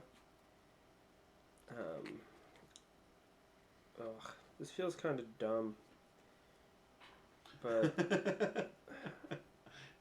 I think there's lots of plays in that deck that feel really dumb, but they're like the obvious best play and not. No, actually, I guess I can go Untamed. I'll go Untamed. I'll regrowth. Snag Lupo? myself. No, not Lupo. I'm gonna grab the. I think Hunting Witch. Play the Hunting Witch. Play a Murmook. Play a Ritual of Balance. Draw 2. Okay. Eventually I have to do Logos things, so we're going to call Logos. Going to play a Quant. Going to Thorium Plasmate the Hunting Witch. Makes sense. Play 80 to archive there, and then play a Candle Unit. Cool. I will not be in check still, but I will shed the chain and draw 5.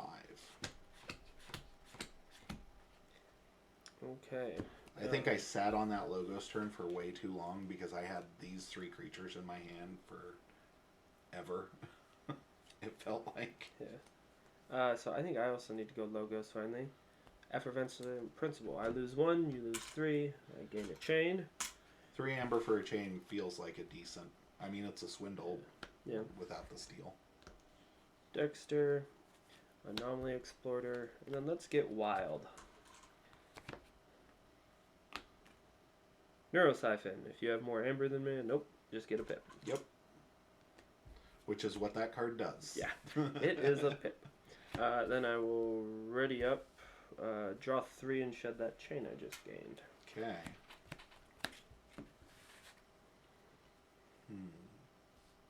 Going to call Logos and pick up my archive. Okay. Going to Reap with Quant. Okay. Play Tachyon Pulse. Oof.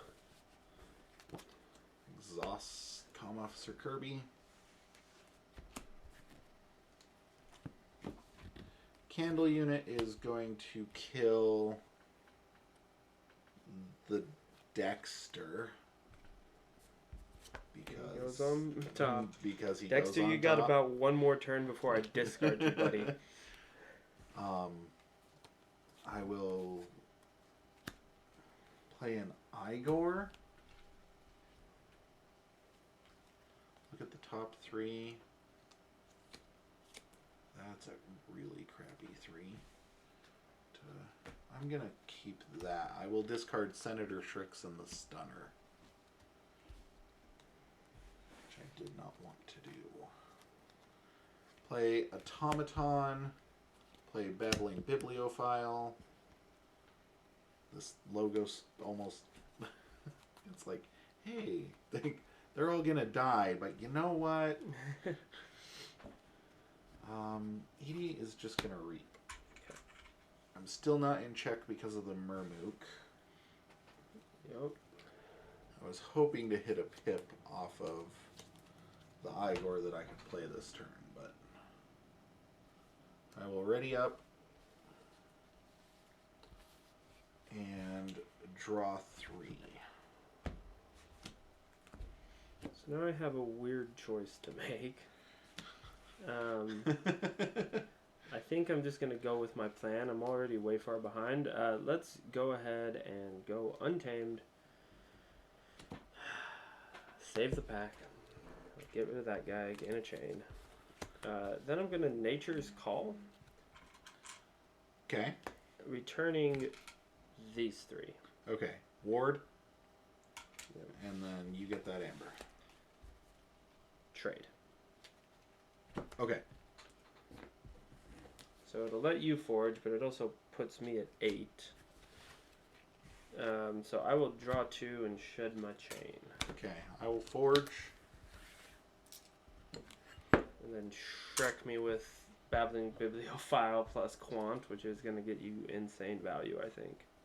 I actually go sorry in here. Ooh. Play Shreks Sure. to exalt. Tribute. Yep. Tribute 4 of it. Yep. But And ow. exalt.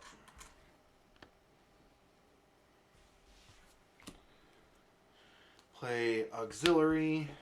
Play Jarda. I'm going to stomp my Igor. Yep. To exalt the Shreks. Yep. Play Ancient Power. Cool. I'm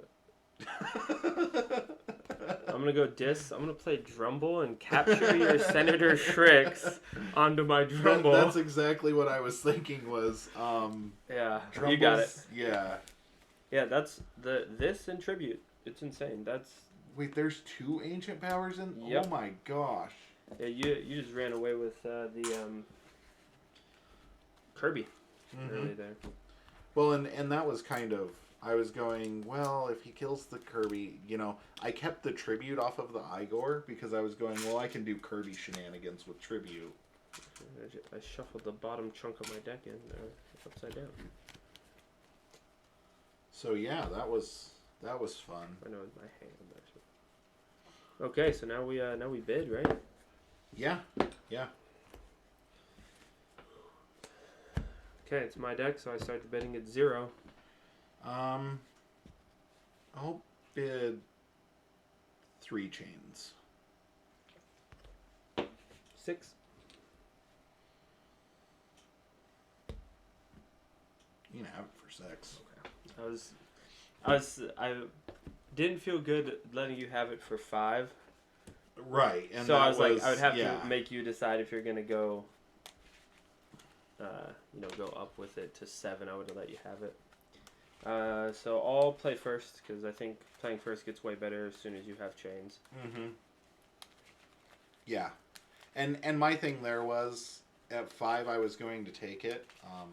My thing with bidding chains lately is as I'm playing the deck, if I lose first as I'm playing the deck, I'm like, okay, it has this, and this. I can go to this many chains. Yep. I'm not sure 6 is enough, but this deck also hasn't pulled off a library access turn. I didn't even see library access. And when this deck high rolls, I think it does way better. Sure. So I'm going with the philosophy of trusting my deck. Sure. Now, if my deck wins both, I normally hope that I have enough knowledge with it that I try and trust my deck, but at the same time, I think I've seen a lot of bidding strategies where somebody, you're like, well, I bid 0, and the person goes, I bid 6, and I'm always like, but why though? yeah, okay. And then you're like, well, maybe, and if you decide to go to 7, they're like 12, and you're like, see ya, buddy. yeah. See you on the other side. Have you ever played with 12 chains? Because I have, and it's not fun, people. Right? Yeah. Slows down a lot. Uh-huh. Okay, so instead of 7, I will start with 6 and shed from 6 to 5 chains. And I will start with 6. And man, I do love these chain trackers. Hashtag not sponsored. I will keep. I will also keep Saurian, Sartrex. I will, instead of drawing one, shed to 4 chains. Okay. Everybody saw me shuffle. Play Wild Wormhole. Into Remote Access. Value. Play Neurosiphon. Are you about to just Mother, play like Valen, 7? Esoterra, Dexter. Did you see him shuffle? Did you see him lay out all his logos and put it on top, or did you see him shuffle? No, just I was just like, okay, that's this deck high rolling. Yeah, Like, I don't actually, care if I draw but- Library Access now. honestly, that's not the worst for this deck, given my first turn play. Yeah. Because now I go Dinos. Yeah, you go Dinos, I reap and exalt. I go find Axiom. Mm-hmm.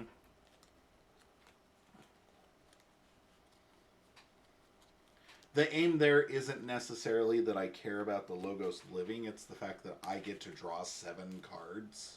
Yeah. Instantly. Yeah. Obviously, play Axiom, warding Saurus Rex. Oh, Dexter's on top. Ward for the Sorry Boy. I do gain 2 more chains, going back up to 6 chains total. And then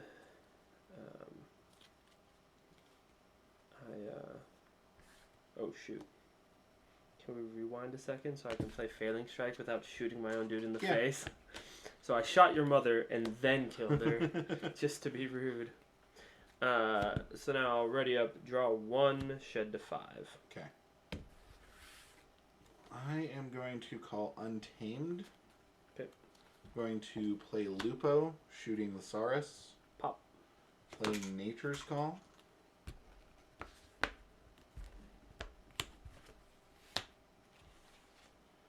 Going to discard Lupo.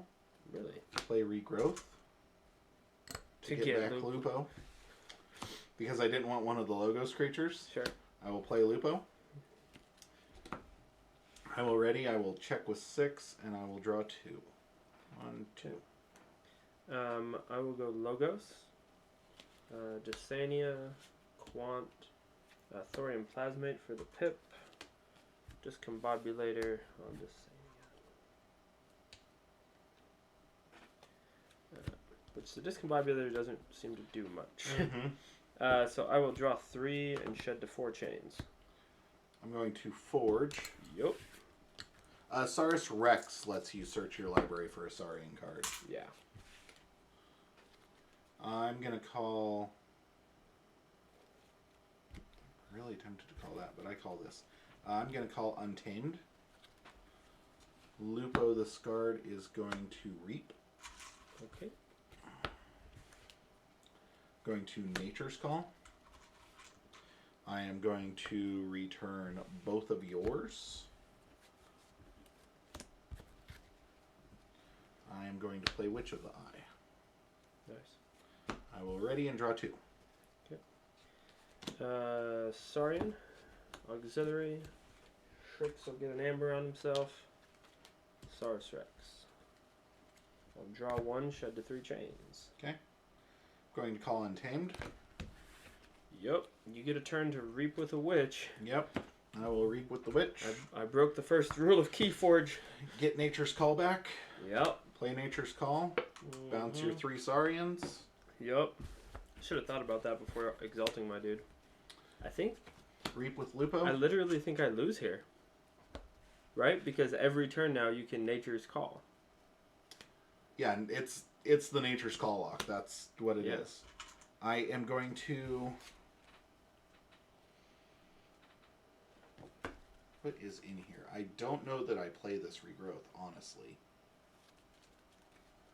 Because I don't think I ever want to take... But then it lets me pick something that is not Untamed to pull back into my hand. Is there anything worthwhile here? I actually think I might do it for the Mother. Because if you manage to ever kill the Witch, then I just take a Logos turn to get the Mother. So that's what I'm going to do. I'm going to Regrowth the Mother.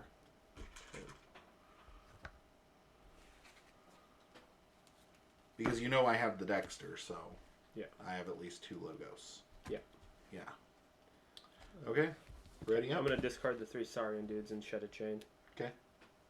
Let's do the math real quick, because my play next turn is to discard 3 more dudes, so that way I can try to draw damage, but I think you just win before then, right?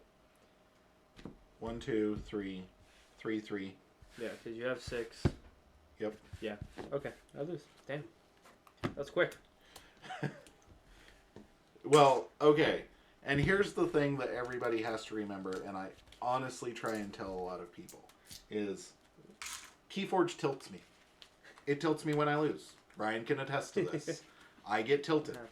I get upset. I get angry because I like the game, and part of my problem is I look at how a deck plays, and I go, it should do these things. Right. And it doesn't. And you're like, my entire game plan is garbage now. This game is garbage because you came into it with a plan. And when the plan doesn't work, you have to figure things out. But any given day really matters in Keyforge. Yeah. It matters less than in other games sometimes. So actually, we're at noon, Ryan. Well, yeah. We're at 11:40. Wow, that game took 9 minutes. Yeah, that's fast. So, do you want to do a show match? Sure. With the Elder boy? Haas? Sure. Is there something of mine you want to play against? No, whatever you think will give it a run for its money. Right? Okay. That's how I like this one, because it gets a cool box. Not that the burger token boxes aren't cool. It's just like to protect my baby here. Mm-hmm.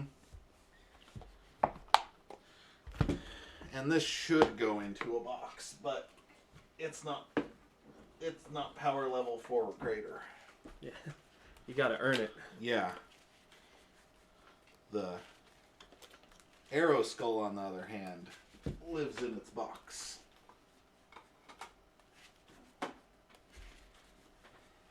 It won a prime, but it didn't count.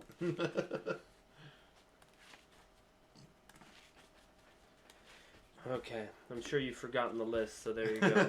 It's not ingrained into my memory or anything. So, Ryan's deck has 21 chains.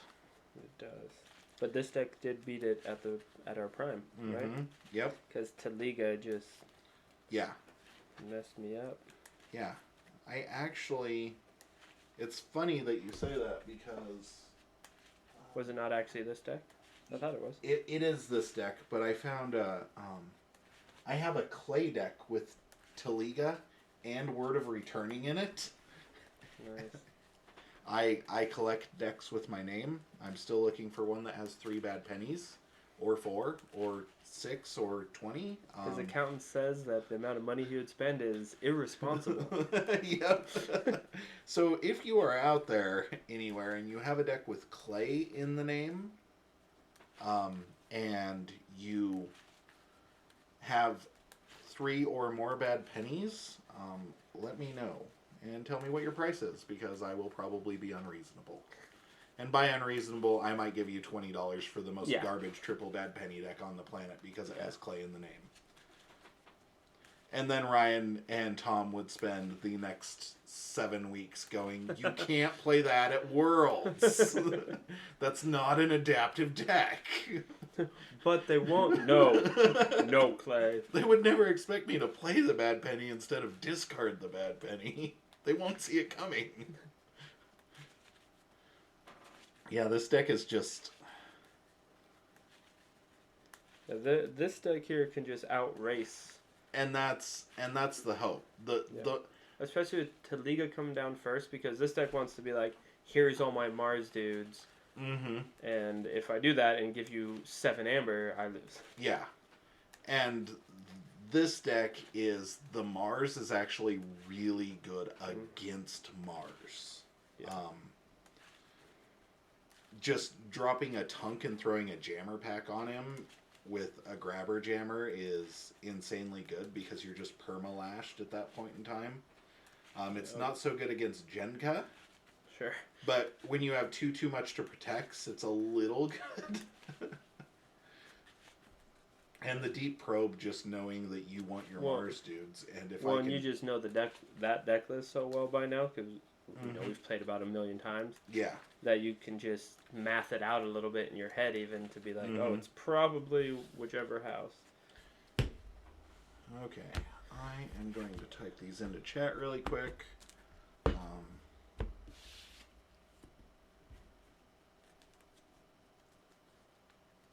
even have to. You want heads or tails? Is hedge bet hyphenated? No, Okay. it's just quotes. We'll go with tails. It's heads. Oof. Hate letting you go first with that deck. Seeing more cards in that deck is The whole goal. Wait, there's another Elder hedge bet? Yeah, there's multiple hedge bets. Because I know I've had to search it up. Well, and also the Master Vault search sometimes gets me. Is there an... I can't remember if there's a... Is it just the quotes? That is so weird. Yeah, it's quotes. Okay, we will... Yeah, I put it in the shadow back sleeve with the clear. Makes it impossible to read, but I think it looks cool, so... It's H-A-A-S, yep. Yep. Okay, we will... It is not letting me find it. Oh well. Sorry guys, if you search for decks by chains, yep. It was at the top the last time I looked. Check, see, my pocket buzzed mid-game there, and and that's the one I'm playing. Okay, let's deal with that. But this is a double generosity key abduction. It's got solid sanctum. It's not good. Don't ban it. And actually the logos, double Titan Librarian is oof good. Yeah. I'll keep this. I will keep. I don't know why you like librarians so much, Clay, but there's a librarian. Untamed, Teliga. Cool. And then we'll regrowth for the pit. Okay. Draw 2. Logos. Fight. Yep. Osmo. Remote access for the pip. Helper bot is going to let me put out a collector worm. Ready. I need to draw 4 and archive 1. Okay. Pretty good start with the... Archive that card. With the logos. Shadows. I'm going to oubliette the collector worm. That makes sense. It's a good card. Yeah. Play too much to protect for the pip. And Shadow Self. I was really hoping you would have to take a dead turn to kill the Teliga. Yeah. I will ready and draw 3. Pass turn. Okay. We are going to go Sanctum. Radiant Truth for the pip. We'll put a Bordan here. Deploy a Grey Rider. Fight the Shadow Self.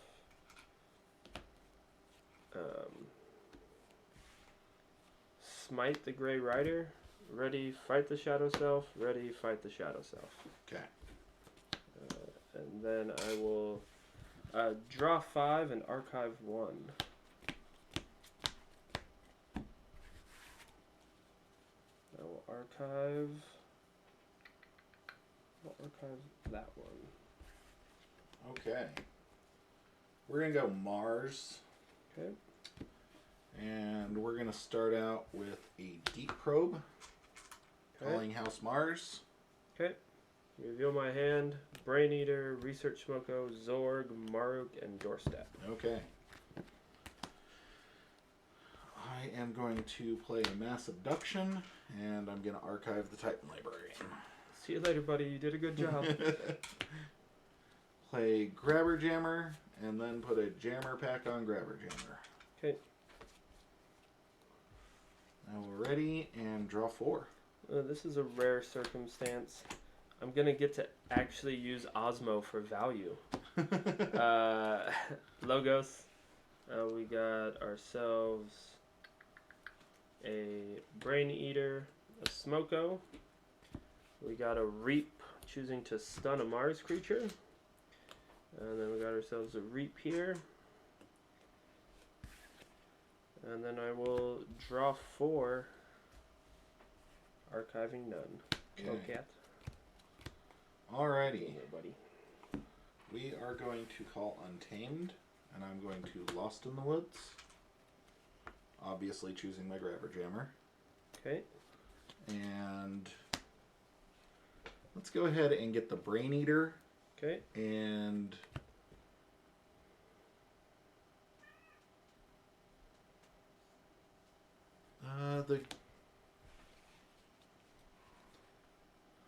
I almost want to get 2 logos here, but I know you're sitting on a handful of Sanctum at this point, so I'm going to go ahead and get the Grey Rider too.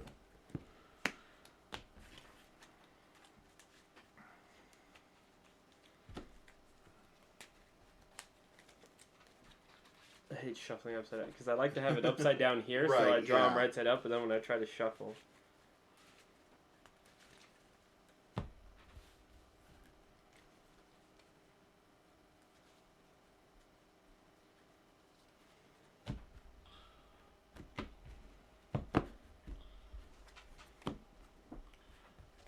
I know that Brain Eater in that deck does Brain Eater things. I also know you're sitting on the doorstep, but I'm going to play Flaxia. I'm going to Regrowth the Telega so that when you play at least the Merrick, you're giving me an Amber, but then you're destroying it with your doorstep. And I'm going to Way of the Wolf on Flaxia because threats are threats. And I will ready and draw 4, checking at 8. Okay. Well, I'm going to, as you predicted, I'm going to call Sanctum. And definitely, I'm going to doorstep, but I'm actually going to trade Bordan the Redeemed with Taliga because I hate her and she needs to die. Okay. Then I'll have... Tip for doorstep. Oh, yep, thank you. Oh yeah, I knew I was thinking I could get there. Maruk Abad will capture 3. And then I will Healing Blast your Flaxia for the pip. Okay. I will check at 6, drawing 4. Interesting play lines in front of me.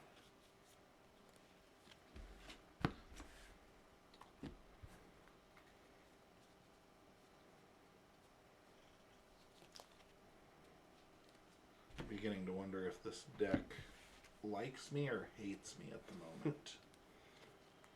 Because I don't think it likes me. Not a good feeling. Nope. We're going to go ahead and go with Shadows. Okay. No, we aren't. We're going to go with Mars. Okay. Mars. Orbital Bombardment. Ooh. Showing you Sample Collection to kill the Martianologist. Bye-bye, Martianologist. Discard Sample Collection. Draw 2. Pass turn. Okay, I'll forge for 6. Yep. I had to let you forge there. There was no other line of play. Okay. Speaking of lines of play, I think here the play is no, that's not as good. Okay, it'll be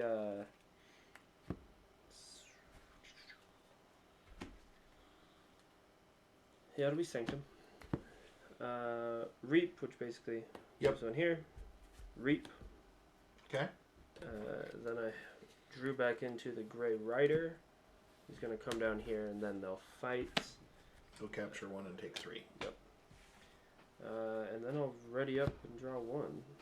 Okay. Ugh. This is awful. Shadows. Shadow Self. Too much to protect. And the Urchin to steal 1.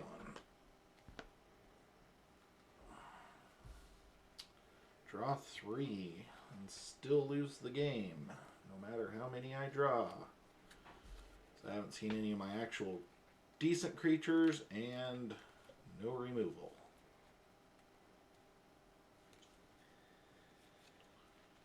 Let's.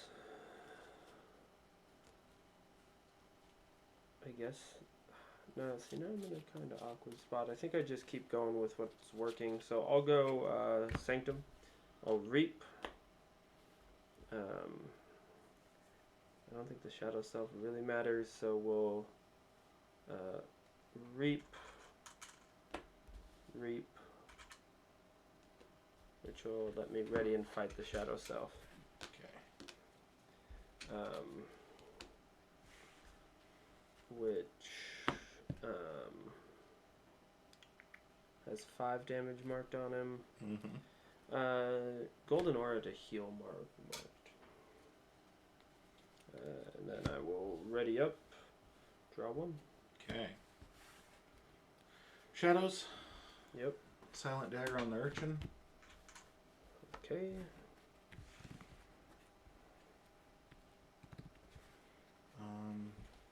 Nerve Blast. Steal 1.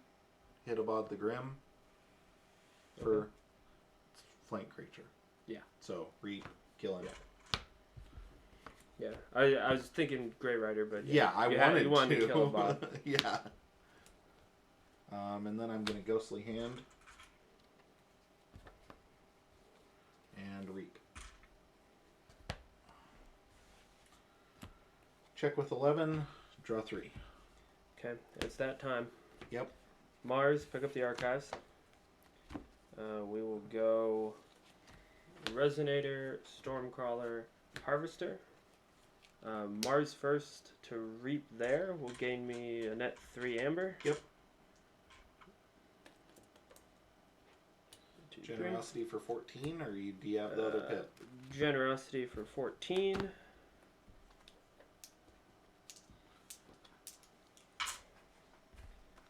One, 2, 3, 4, 5, 6, 7, 8, 9, 10, 11, 12. Which means you got the other generosity, you have the key abduction. The trick is redrawing enough. Yeah. Or drawing your Mars first. Yeah. To win. Yep. Redraw the Mars first, I think, guarantees the win. Yep. So cut me right, Clay. 2 more here.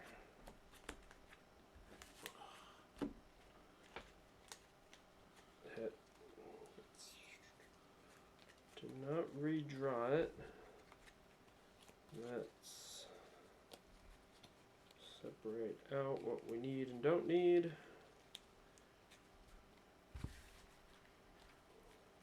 Okay. So we'll go Beam Buckler to deal 2 to the Shadow Self. Okay. Key Abduction. Yep. Which here, pick up the dudes. I think I have enough for the free key. You do. Then we go Resonator, Beam Buckler to kill the Shadow Self. Stormcrawler, Harvester, Mind Warper, and Proliferator. And let me take a look at what else I have. And from what's my play next turn. Actually, do you mind if I play these not stupidly and put them like this? Yeah. Okay. He's not in the battle line. He's gone for forever. Mm-hmm. Okay. So from here, then I ready and say go. Your keys cost the 10. 10. Yep. I will forge for 10. Which means I didn't get shut out this game, even though I lost it like 7 turns ago when I kept a 2/2/2 hand. Get an EMP blast to stun all your Mars creatures. Play Zorg. And then play Tunk. I will draw 3 and watch you win the game.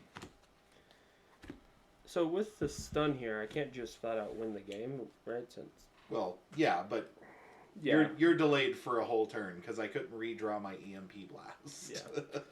Okay, so the play is going to be Logos. because we're gonna go ahead and we're gonna first of all poke your urchin. Okay. Gain an amber. It died, so I draw a card.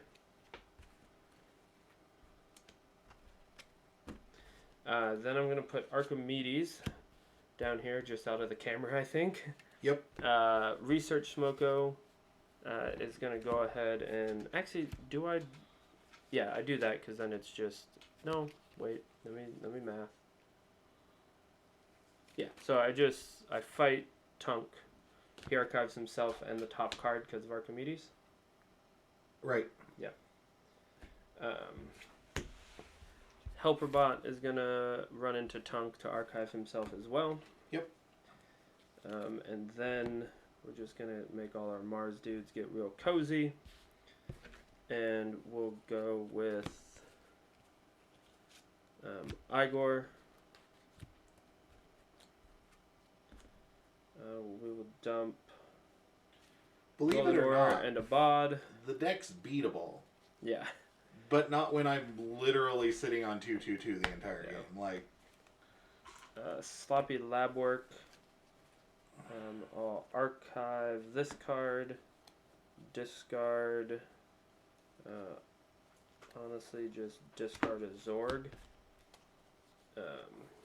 Titan Librarian, Brain Eater, Hexpion. End of my turn, I won't draw, but I will archive a card. yep. So what you need to beat that deck is early board and to keep him from doing this. Yep. The problem is I can't Sure. this game, like, at all. Because I can call Mars and play a Mother Gun, and then I can shoot to kill the Proliferator, and then fight the Harvester, and then watch you not care and reap with Logos and win. Yeah.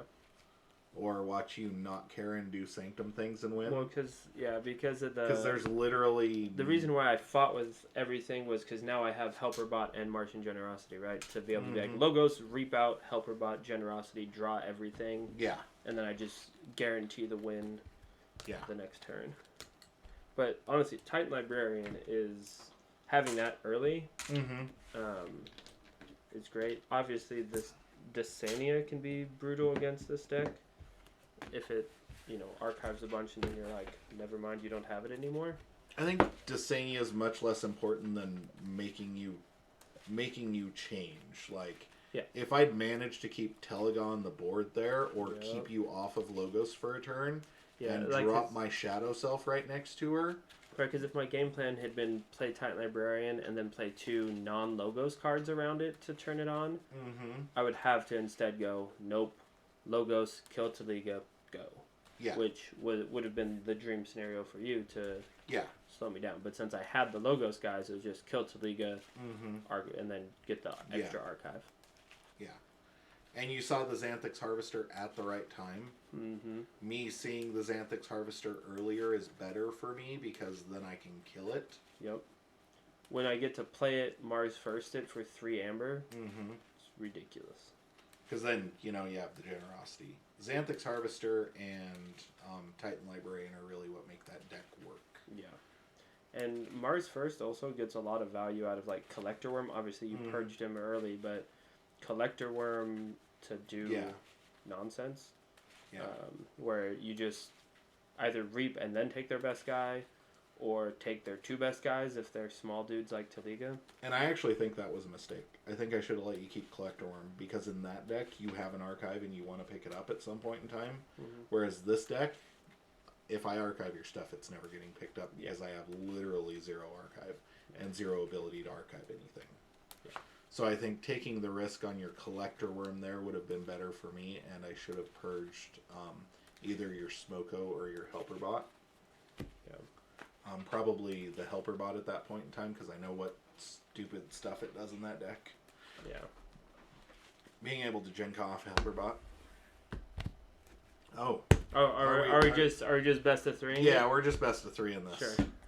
Okay. You want to go first or second? I will go first.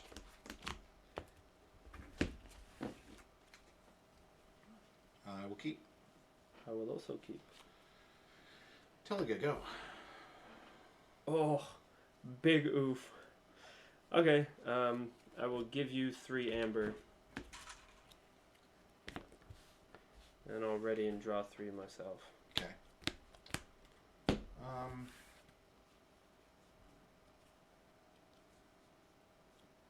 That's cheeky. Untamed. Mm-hmm. Teliga's gonna trade with the Xanthix Harvester. Regrowth it. Regrowth it. Yep. Play it. Then I'm gonna cooperative hunting your Mind Warper for 1. And I will draw 2. Okay. Well, let's go Mars. Action.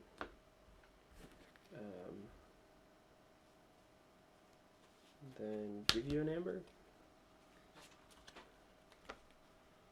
Then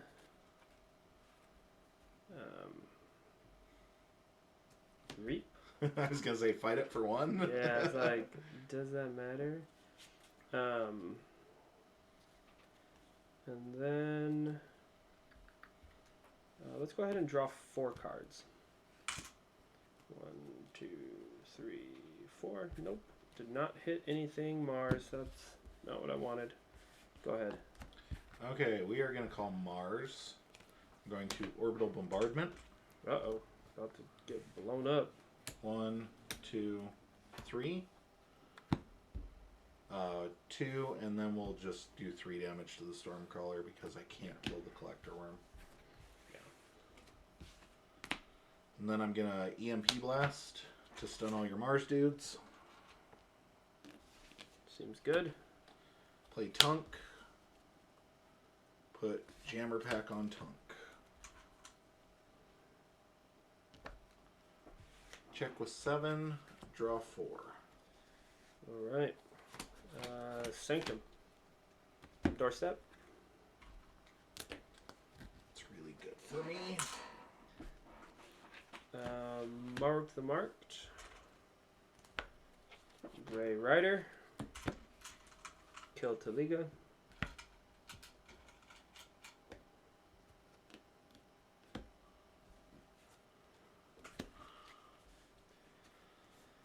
Blinding Light, choosing to stun all Mars dudes. Good thing mine are already stunned. And then do I want him open for other shenanigans? No. We'll go here. A bot on that end next to the Gray Rider. I'll ready up and draw 3. Okay. This is a weird turn, but it's a weird turn that does things. So I'm going to Life Web and steal 2. Nice. Bloop, bloop. And then I'm going to teach my Tunk to be a wolf. He's a good wolf. And then I will draw 2. Pass turn. Okay, so Tunky Boy is kind of big, and I'm not a fan of that.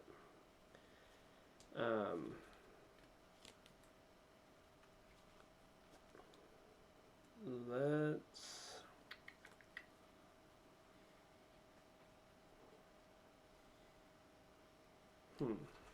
You should fight him with all of your Sanctum guys. I don't believe that's accurate. I think what I do is... I mean, you can collect him with Collector Worm and burn your Mars first. I am okay with that. In fact, I encourage that line of play. Yeah, it seems like it's bad for me, though. That's the funny thing. I've played this deck enough that I'm like, oh, so you probably have a line of play this direction or this direction. Like, okay, well, let's just hit you with maybe what you're not expecting. Okay. And let you forge and go play the Logos hand instead. Oh, no, I knew I was going to forge. Yeah. I just... remote access for a pip. Poke your Tunk for a pip. Okay. That removes the stun because it wakes him up. Nope. Titan Librarian. A Helper Bot. The helper bot will let me smite the collector worm. Okay. And then I will be very sloppy with my lab work and discover no science since I have no cards in hand. Okay. I will ready, draw 6, and archive 1. Alrighty, I will forge for 6. Archive that one. And I will call Shadows. Okay. Play Shadow Self. Sure. Play Urchin. Yep. Play Ghostly Hand for 2. Play Too Much to Protect.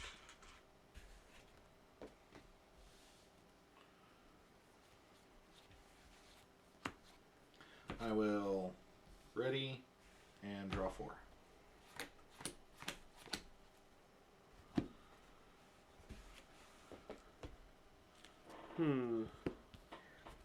Choices.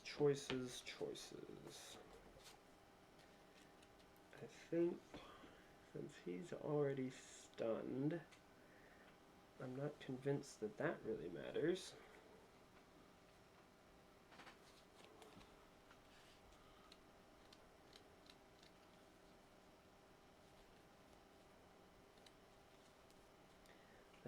That seems like a really dumb way to do it. So I'm not going to do that one. Okay. How can I get some cool plays going? I think what I do... I think I just have to, like, threaten you more, right? You're at 5 amber...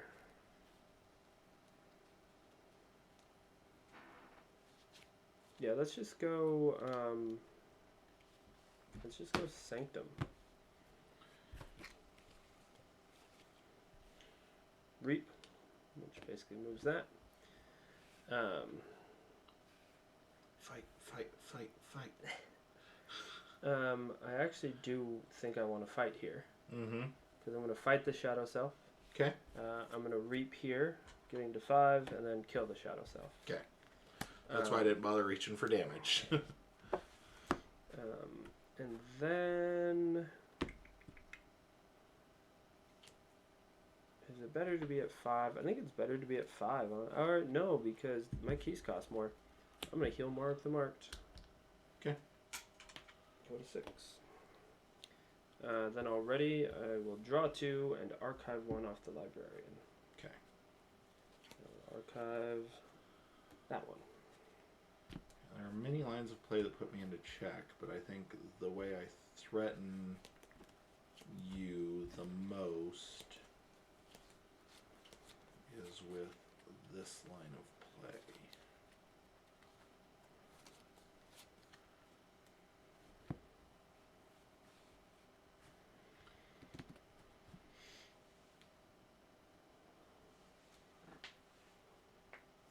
Sad thing is I actually want to kill my Tunk here.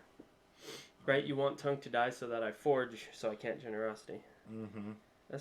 That's why I like all the different cards that change how you have to think about the game. Mm-hmm. Soul Snatcher messes stuff up. I think I go with Shadows here, though. Okay. And I'm going to Oubliette the Collector Worm. Seems pretty good.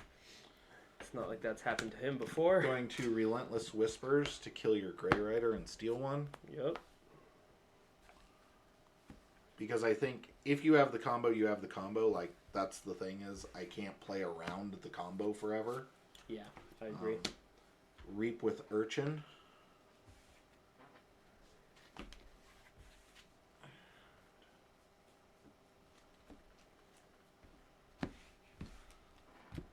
And I will Too Much to Protect here for the pip.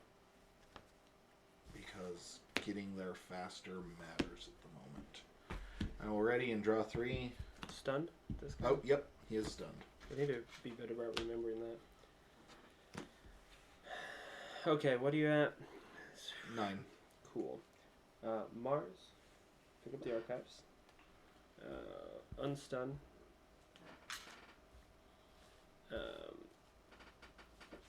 Resonator, Proliferator, Mars first, the Proliferator, which will get me 2 amber.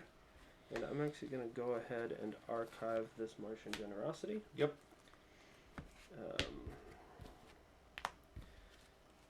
And then I'm actually going to go ahead and play the other one. So Yep. drawing 16. Yep. And not winning the game this turn, but setting yourself up to do so. 3, 4, 5, 6, 7, 8, 9, 10, 11, 12.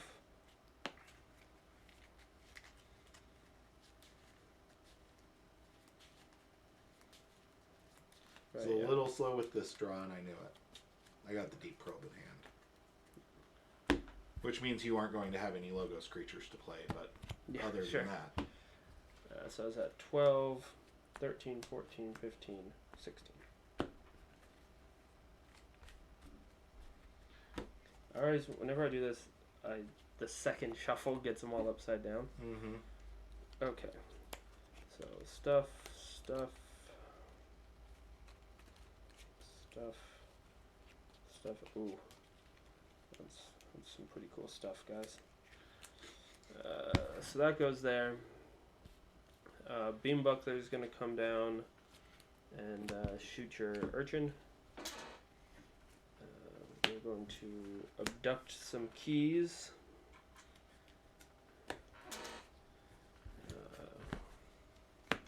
Which I believe gets me a free one here. Yep. Thank you.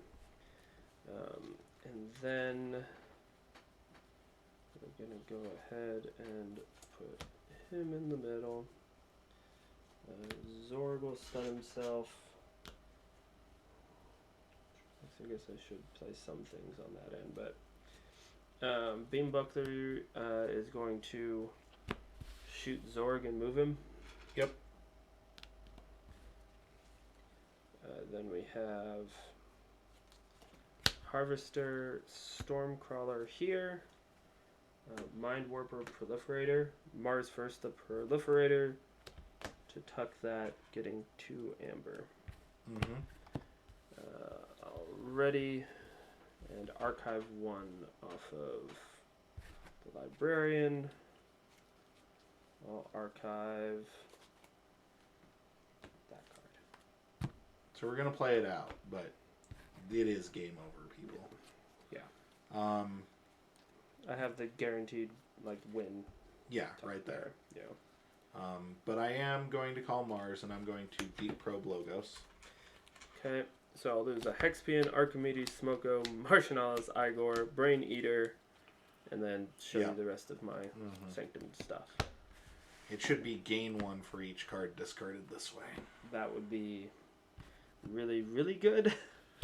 Tunk, Zorg, Tunk. I shouldn't even bother because you're going to key abduct and they go back to my hand. Play Mass Abduction to archive your Zorg. Bye-bye, Zorg. Which made me sad when you Healing Blasted Merrick, because that was going to be the play next turn, was I was going to archive a Mars creature and... and then I will draw 4 and watch you win the game. Okay, I'll call Mars and pick up my archives. I think you still have 15 in hand, don't you? Huh? No. 1, 2, or with all those, yeah. Yeah. So I reap for 1, 2, 3, 4, 5. So I reap for 5. Action that 1, 3, 4, 5. I did not forge. My keys cost 10 because of the Resonator. Yeah. So he action there. The Proliferator will just reap, tucking the Mars first because I don't need it anymore. Martian Generosity. I have 9, So so for that'd be 20. 10, so 20. I don't have that many cards. 1, 2, 3, 4, 5, 6, 7, 8, 9, 10, 11, 12, 13, 14. So I have the whole deck. And then... Key Abduction, Generosity to draw back. Mm-hmm. That's why I think that double Generosity is better than double Key Abduction. Yep.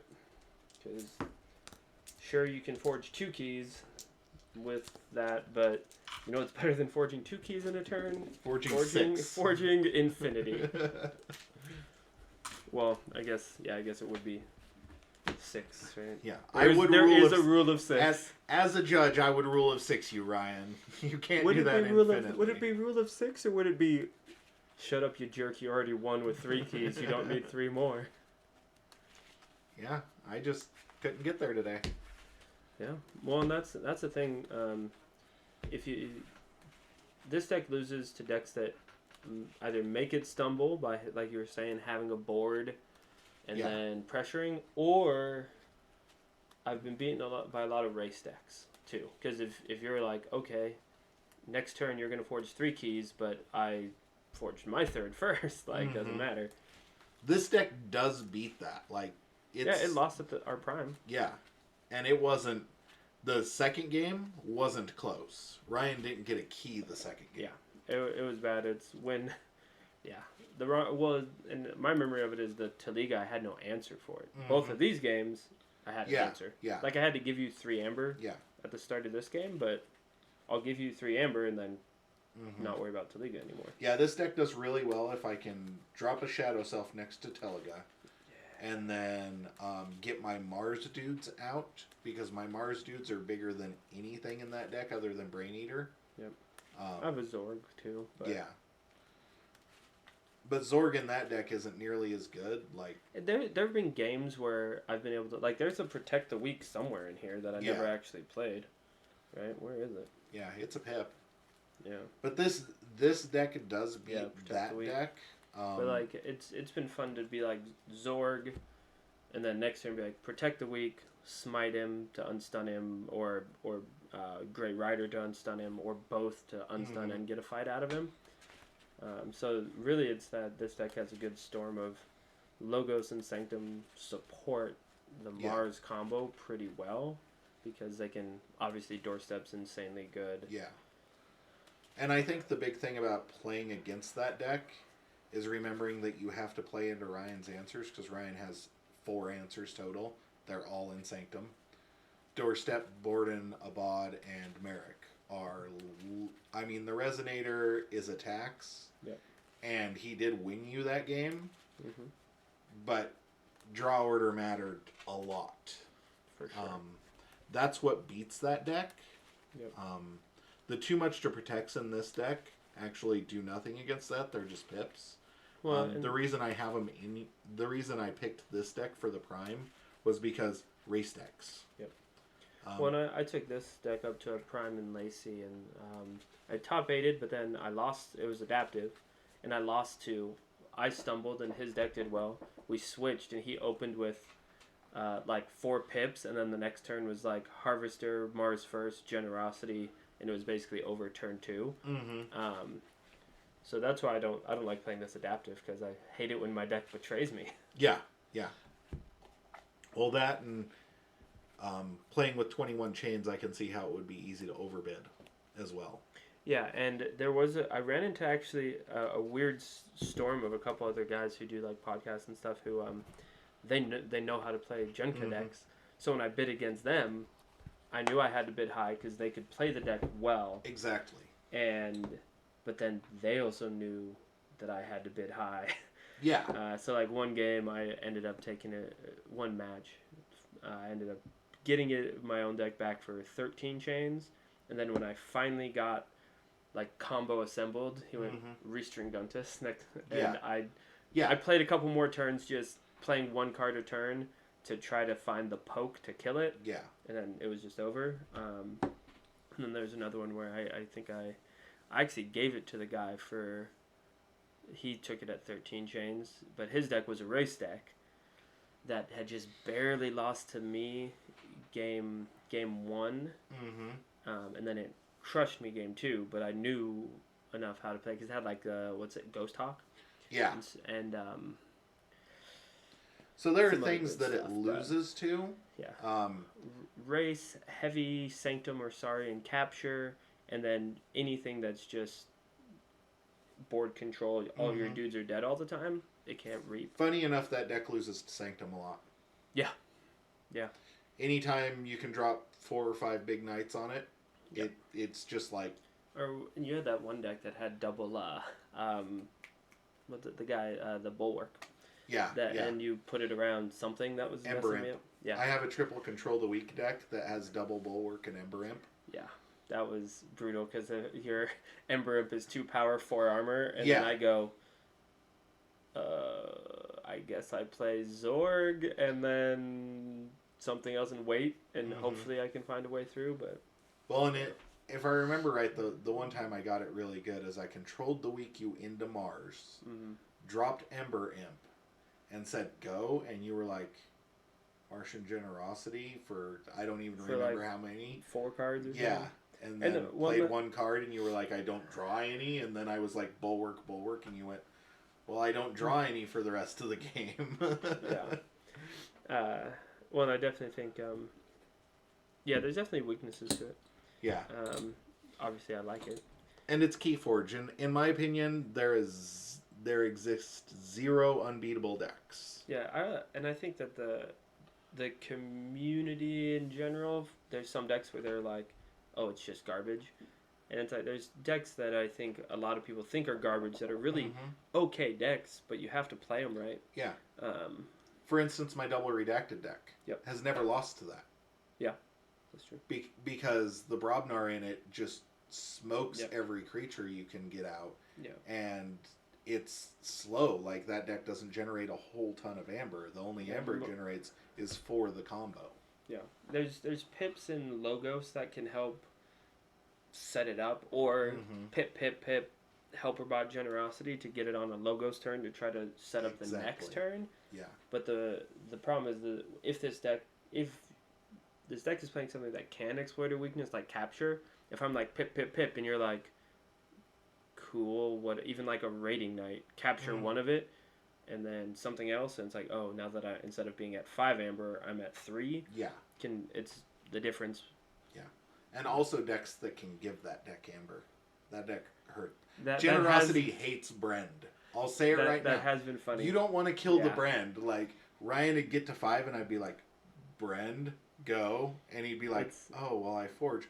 But then your combo's chaining you at that point in time if you're relying on it to win. So there were times when, when I was trying hard to get it up to power level 4 where you guys would bring stuff that could do that, to be like, make you forge.